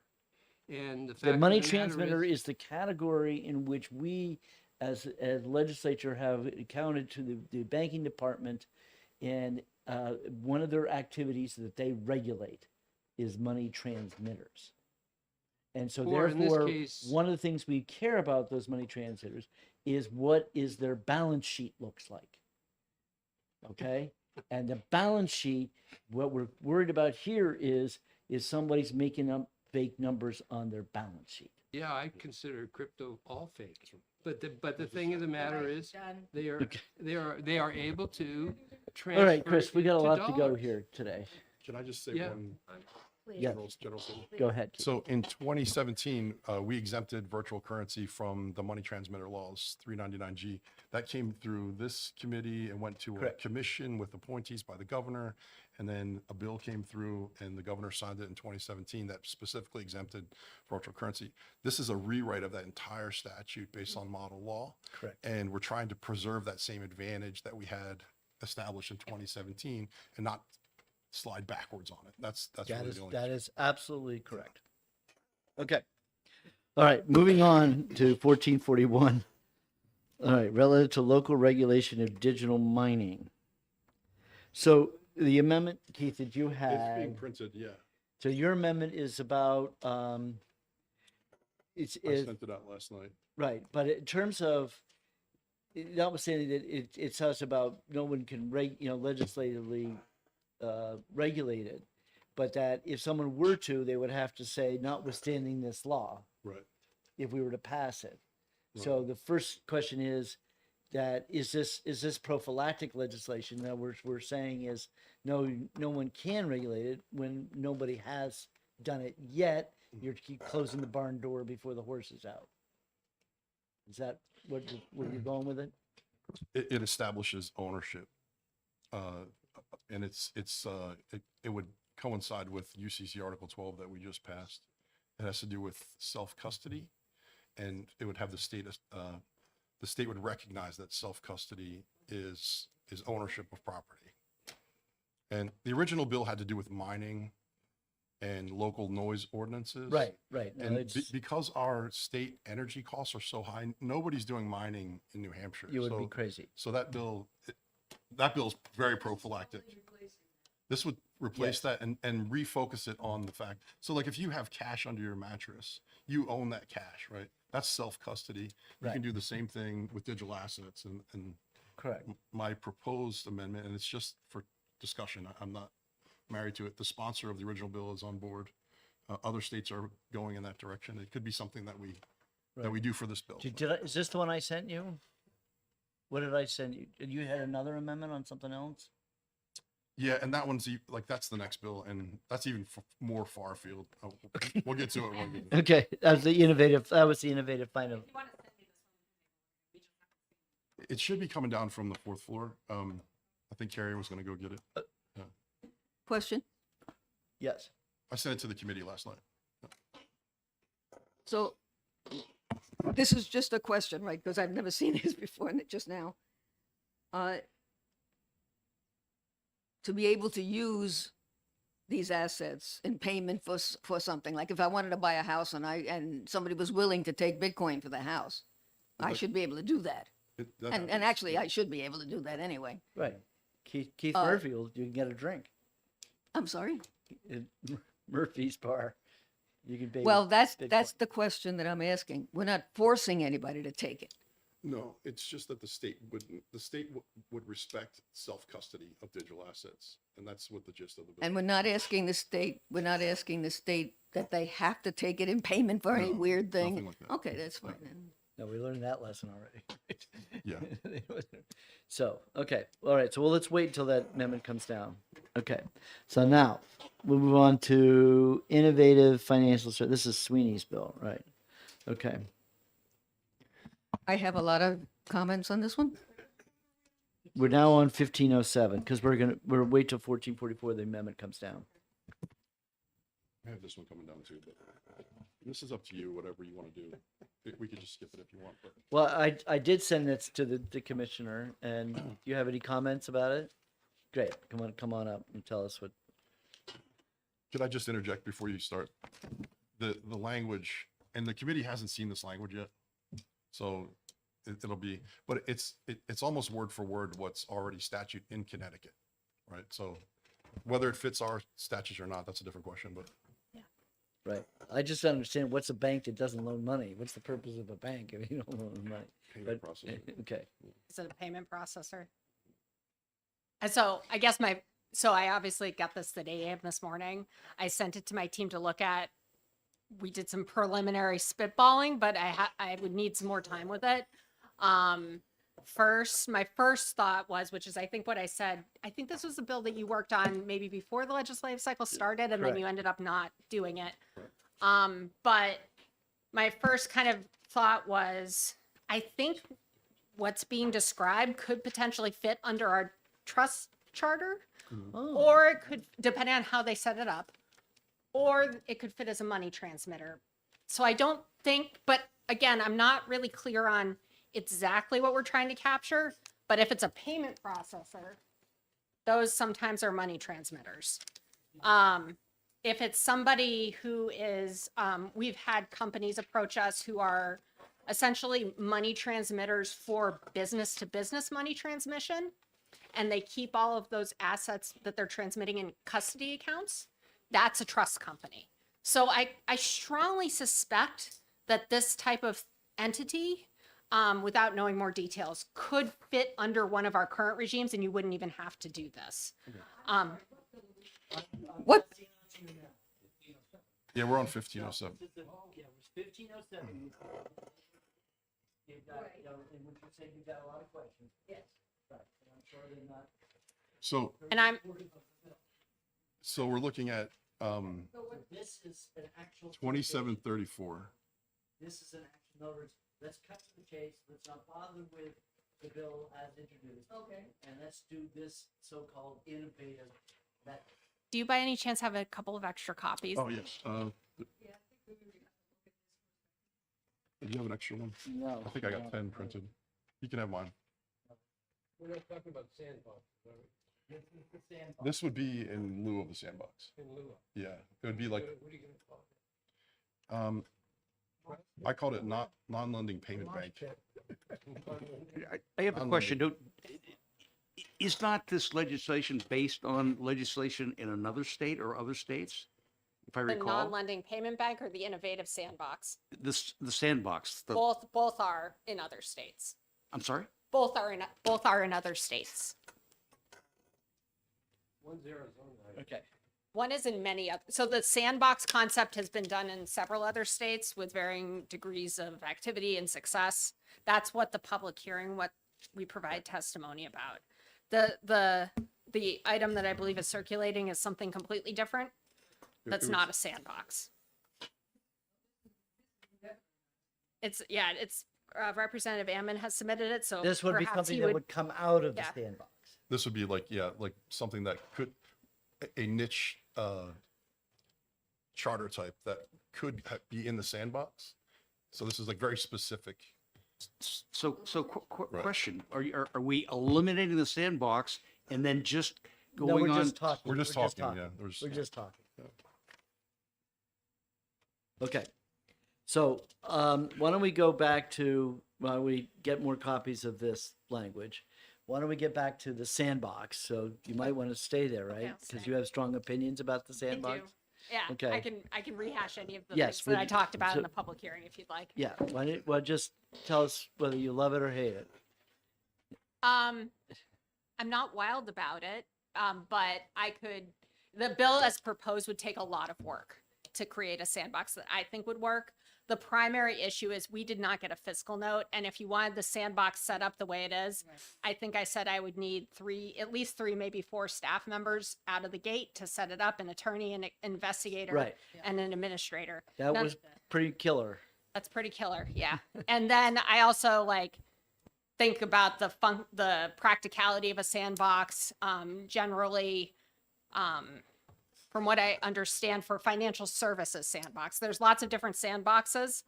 But for a financial services sandbox, generally people are hesitant to enter the sandbox because any application they submit to be part of the sandbox would become public. So their innovative financial So product much for being a secret, corporate Right, secret. exactly. I think some of the things that were cited in earlier hearings or in other sandboxes were things that were not so much financial sector related. I mean, maybe there was a regulatory component to them, but it was more outside of my purview.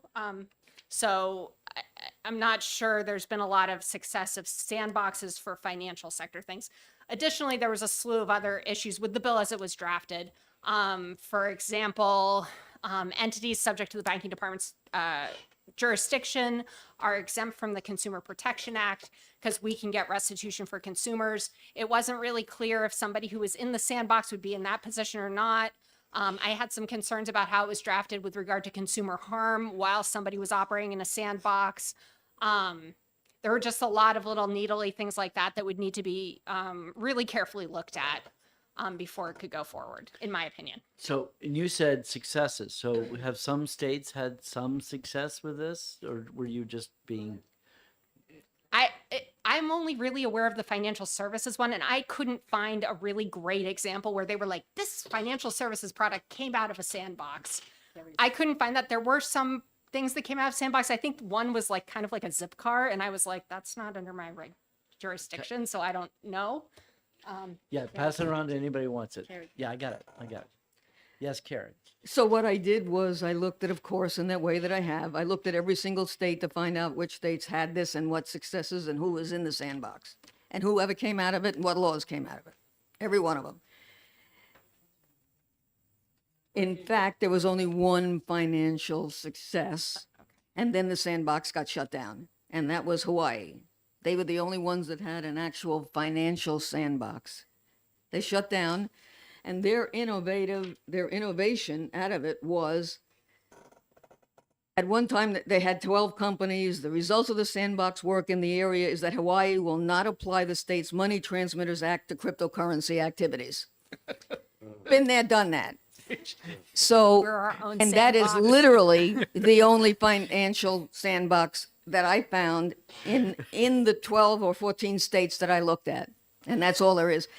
There's ones on nursing, there's one on mining, there's one on other things, but that's it. So in your search engine, you use the term sandbox. That was one of them, but I Or also used financial I used innovation? regulatory, I used regulatory innovation? sandbox. Okay. They're usually called sandboxes is a good, That- is that a good was- guess. that's the I term. mean, That's- that's where I would start too, although I would. What I probably- did I thought that find, was urban what I No. did find, No, that, not usually. I did find one thing that made me a little nervous. Cryptocurrency publications were advocating the use of sandboxes as a way to get around state legislation, but nobody was picking them up on it. Oh, it's the webpage you saw. So, you know, that's about the only thing I saw with respect to anything financial, and that's it. Okay. I think 1231 does it pretty well, actually. Who? Oh, okay, 1241. Okay. Um, okay. So where are we now? We're back to your amendment. Can I speak? Yeah. I don't mean to confuse the issue here with, we had a conversation at Tandy's, we were talking about this bill. Right. And I mentioned that I almost filed this bill, but I pulled it at the last minute because I didn't know, I thought it'd be too much, right? The issue is state chartered banks that are non-lending that would like to get an account with the Federal Reserve, a master account with the Federal Reserve. And there's currently a lawsuit with Custodia Bank out of Wyoming that they're a state chartered bank and the Fed is refusing to give them a master account because they're not FDIC insured and they don't need to be because they don't lend. They're more of a payment processor or a custodian of assets. They're not doing fractional reserve banking. And so that lawsuit is scheduled to be settled later this month or potentially April by a panel of judges. If it goes the way of Custodia Bank, it's going to open up potentially a new, you know, in the financial services space, a new demand for that type of charter, and the states that have it on the books are where those institutions are going to go. Connecticut has it on the books. I think Maine and Vermont also have it on the books similarly. But this language is lifted right from Connecticut statutes, and it gives the banking commissioner the authority to approve or not approve based on certain, you know, parameters in the bill. I'm just throwing it out there for conversation. Maybe it's, you know, maybe it's something we look at later, but you know, it is sort of like an issue in the fintech space that may be resolved federally very soon in states' favor. And we know we want to preserve state sovereignty in chartering banks, and this would be. So if it resolves in Custodia's favor and Custodia is indeed only doing custody work, which is not totally clear to me because I went on their website and they were advertising that they hold people's deposits, which is a whole different animal, in my opinion. If you have an entity that's holding people's money, I believe that we need FDIC insurance for that because Custodia seems, and now I'm not an expert on Custodia, but just looking at this since 8 a.m. this morning, it looked to me like they were advertising that they do business customers and they want to hold deposits for businesses, which is what our banks do currently, but they don't have FDIC insurance. And there's been, you may be familiar with recent bank failures where most of their customers were businesses. Yeah. And when they failed, it was really important that they had FDIC insurance. That was really critical. Now, if you're talking about a bank that's truly doing custody or money transmission, I think that if it goes Custodia's way and they can get a Fed payment account, you could potentially have a non-depository trust company doing that work and holding those funds in custody and perhaps be able to access the Fed payment system. So I don't think that's a barrier under current law. Like I don't think you need this if that's your goal. Okay, and so I believe Custodia is licensed in New Hampshire to do business. To do money, I don't know. We'd have to look into that. I don't, if they're chartered in Wyoming, that I don't know how that reciprocity would work. Do they have a money transmitter license too? So they have a, Oh, they'd be exempt because they'd be a state bank. We would need to look into that a little bit. Let me Yeah, confer so- with my folks. So however it works out, we don't want to have like a home court disadvantage. I don't where- think you would, Okay. based on what I'm hearing you say. All right. I don't think you need this to do what you're suggesting, All right. Thank you. but it could bear a little more looking at. I'm just a little confused if I could ask a question.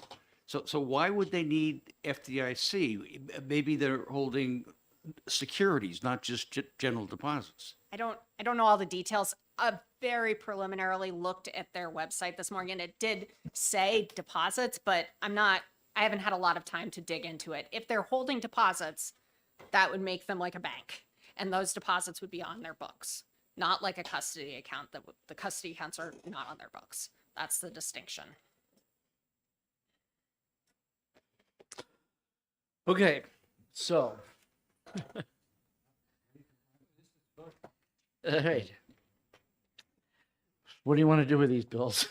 I mean, to me, everything here is all very interesting and intriguing, but I'm not sure any of them are really ready to be passed, and whether we should just keep them as interim study and keep working on these things, and so they'd be ready for legislation for next year. But in terms of the cryptocurrency digital asset, do you feel differently about that one? So 1444, I know we haven't really Right. talked about the amendment yet. Yeah. I'm more focused. I think that's more ready for prime time and Okay. and the Is that sandbox. the self-custody the one you were talking about? self-custody piece, Yeah. Okay. But it's a work session, so that's what we're doing. Right. Okay. So, so let's go back to 1444 now that we have copies of it. So, we get past. I have a feel I have a pile in front of me. Who needs a copy of 1444?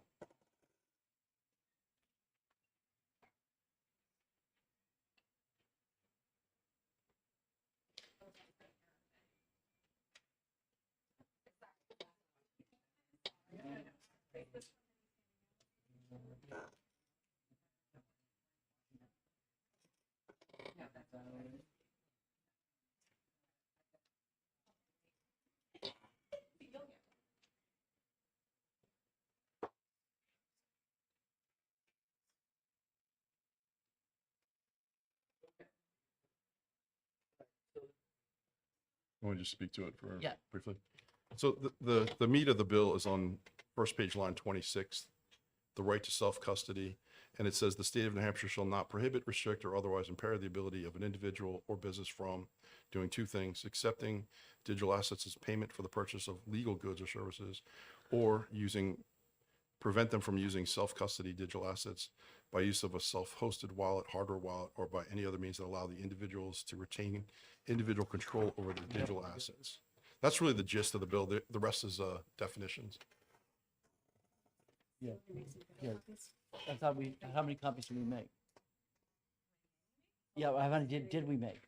Did it, of this one, 1444? Yeah, yeah, we got the banking department coming. Oh, right, I know. Yeah, I know, we're bouncing back and forth between these two, and that. Is this digital asset dollar or crypto or a commodity? So it could be a stable coin that's backed by dollars. That would be a digital asset, but it could be. Is that a and- commodity? That's a really big question that no one's really answered yet. So SEC? they won't answer that question. But they're listing the crypto as a commodity. Well, Some of them. the SEC said, now I don't know if that has to be approved by Congress or not. Yeah. but Okay, I'm curious. Nita? Thanks. Representative, I have a question for you. So does this no longer relate to digital mining at all? Yeah, this would be a we would full ditch the replacement. online. We totally ditched that. Because it's not really happening in our state because our energy costs are so high. Okay. Like, that's one thing we learned with the governor's commission is they go to Texas, they go to places where. So this is a completely new bill. It's a different subject. Yeah, well, Okay, related, but okay. yeah. Separate but equal. Yeah, my first reaction was that we might have to have a non-germane amendment hearing on this. But I guess what I'm focusing on, just that section you're talking about, is that that this felt like a barn door because there's nobody right now there's no statute now. So did your commission talk about this bill at all? Did they ever have? We talked about self-custody, Okay. that it was important that the state recognize it, and this would accomplish This that. would accomplish I that. can't present this as a recommendation from the From the commission, committee, but but- that's a section of the report. That, right, to reaffirm that it is okay to have this and then if you can find a willing party to negotiate something, you could use this. Yeah, it just recognizes that it's private property, basically. Okay, A question? yes. And this is to Representative Ammons. Is this sort of a separate bill that maybe would have come out of the sandbox? And we look at this bill and just can the sandbox bill? That applies to the, Different bill. yeah, we went back a bill, We're so. going back and forth Oh, between bills. Yeah, so- this is, wonder I'm so This goes back to the crypto commission. Okay. the original bill was, 1444, the original bill was about local ordinances against mining of digital assets. And since that's not really happening, like that would be super prophylactic. But there is self-custody happening in our state, and this would recognize it. A question? Okay. So Yeah, Representative Spearman. this, thank you. So this self custody, have we got incidences where people are not being allowed to maintain custody or being allowed that you could have a transaction like the one I described where I want to buy a house and I have agreement on both sides to use Bitcoin, that somebody's preventing them from doing that? Yeah, so. Really? No. I didn't say, I was saying, yeah. Yeah, as sort of really. like Yeah, really. So voluntary transactions are legal in New Hampshire. People are buying houses for Bitcoin. The realtor that sold me my house specializes in that, actually. And I did not buy my house with Bitcoin. This has to do with holding digital assets that you're recognized as, that the state won't interfere with your owning the digital assets. What would that interference But there's no look like? evidence that this has actually been a problem. Okay. But So could it's you a- even say what that might look like? This is prophylactic. This is closing the barn door before the horse got out. So you can't describe a situation where this could happen. We're just making sure that no one ever said you can't do that. Okay, because I couldn't picture what it would look So- like. Okay. Right? Is that It's correct? recognizing ownership. It's recognizing that the ownership exists. Right. That you could. So okay, so that would be not prophylactic. That would be saying is that yes, but it is what you think it is, and you're okay to think that. I have a question. I know that the crypto industry and its supporters do not like the idea of a national, the federal, Currency. what is it? No, what is it called? It's a Fiduciary. digital, because of the fact that you're concerned about seeing them, they can go right into the digital currency and check Digital asset, what's going on, digital asset. So we're gonna make that legal here in the state of New Hampshire, but the federal government can't do it. I mean, I don't understand your I'm question. trying- Yeah. yeah, I don't understand the answer. So, so but it is confusing enough to me to go with, have a red flag go up Okay. and say, if I can't understand it. So Anytime we talk about crypto, your red flag goes up. Yes. Yeah, I know a lot about crypto, by the way. maybe I'm sure you do. if it's up to the subcommittee, if the subcommittee decides, of course, maybe we have a hearing on just this amendment. The prime sponsor is on board with this change, Okay. and maybe we flesh out the issues then, and then we decide, right? Like, Okay. Well, the problem is I was evidently thinking that we had all this time in the world, but it turns out the speaker is bound and determined to have a session every Thursday. So now we're going to have so now that leaves, and then next Tuesday's town meeting day, which we can't meet. So that means we have next Wednesday.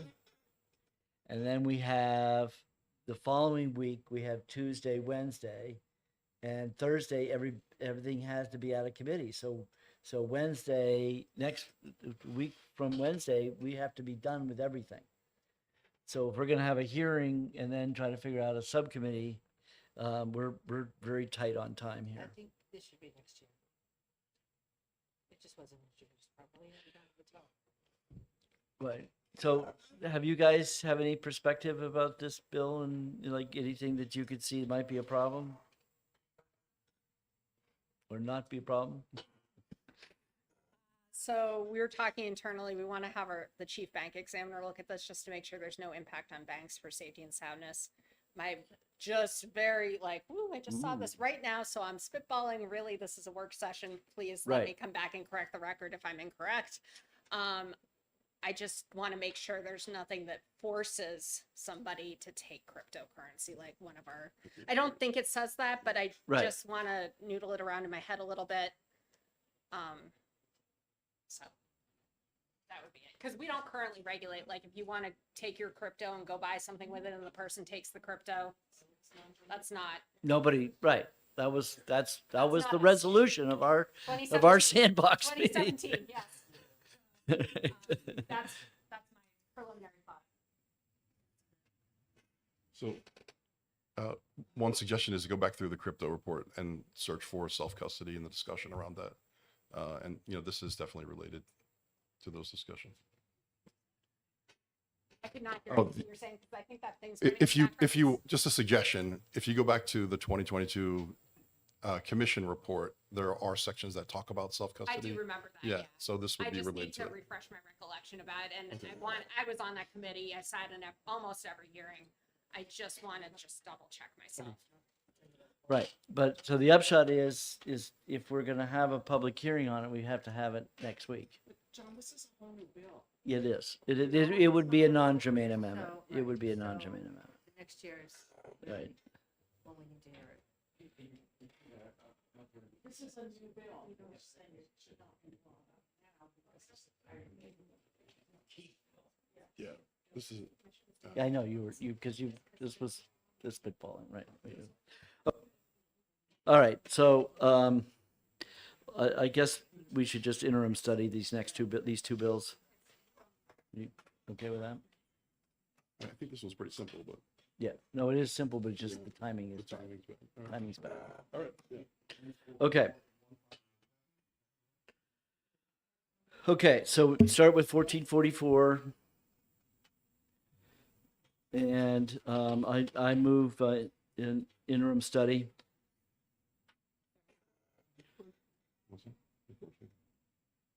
Okay, and so we have Ammon, Cole, Hunt, McAleer, Herbert, Spear, and we're missing Grassy and Thaxton. What's that? Do something else next year. What, crypto or? No, never mind. It's all right. I'm confused again.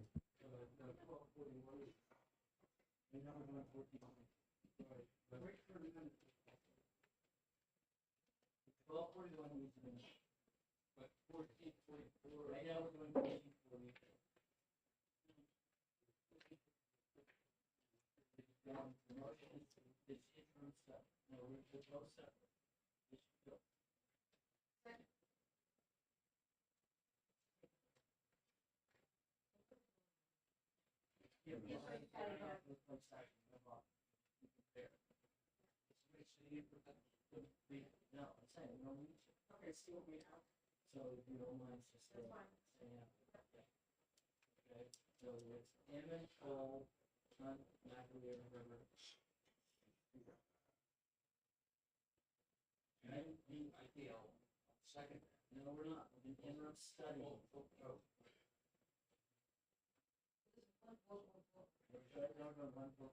Motion is interim study. Question clear? All right, all those in favor, please raise your hand.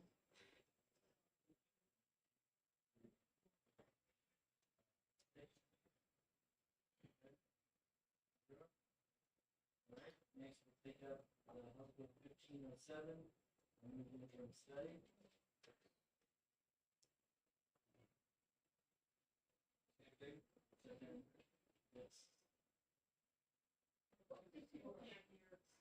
Yeah, my mic's not on. I'm sorry. Apologize. Okay. Seconded by Uh, Spear. Spear, you mind seconding? Yeah. Okay. I like the general idea. Okay. All right. So the question is interim study. All those in favor, raise your hand. 1, 2, 3, 4, 5, 6. Zip. Okay. All right. 1537 relative to credit card notification. All right.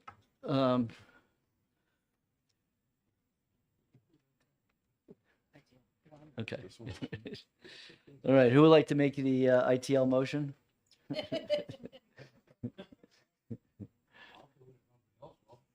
Okay, and I'll second it.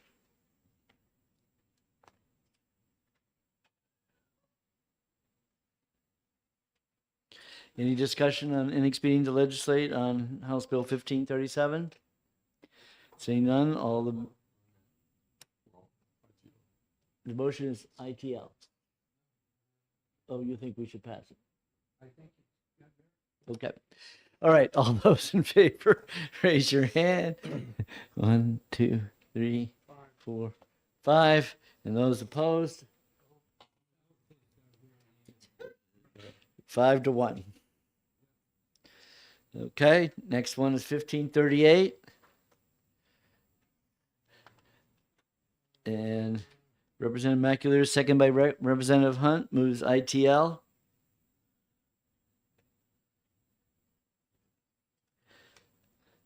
Any discussion on the motion? Okay, all those in favor, raise your hand. 1, 2, 3, 4, 5. Those opposed? 5 to 1.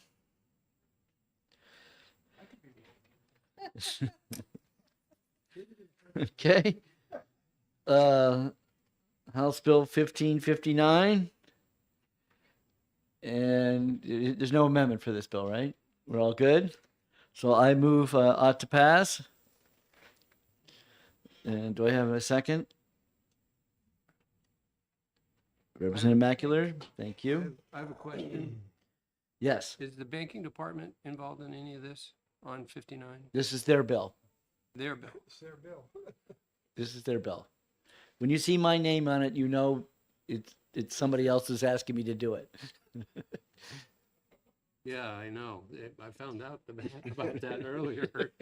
Okay, I'm fine with it. Okay? Yep. Any discussion on ought to pass? All right.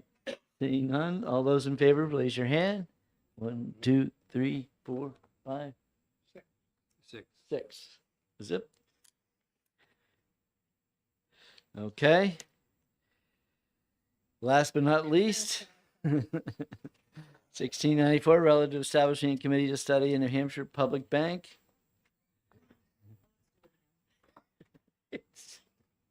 I move inexpedient to legislate, seconded by Representative McAleer.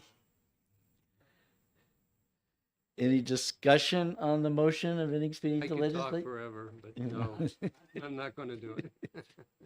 Okay.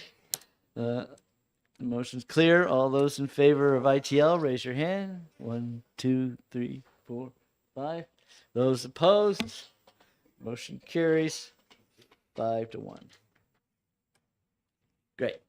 We're all done.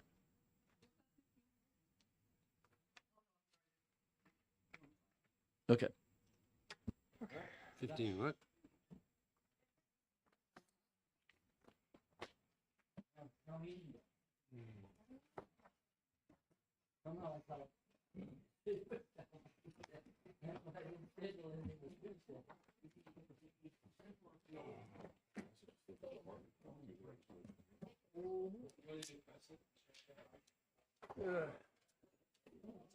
I'm going to move to reinstate Glass-Steagall.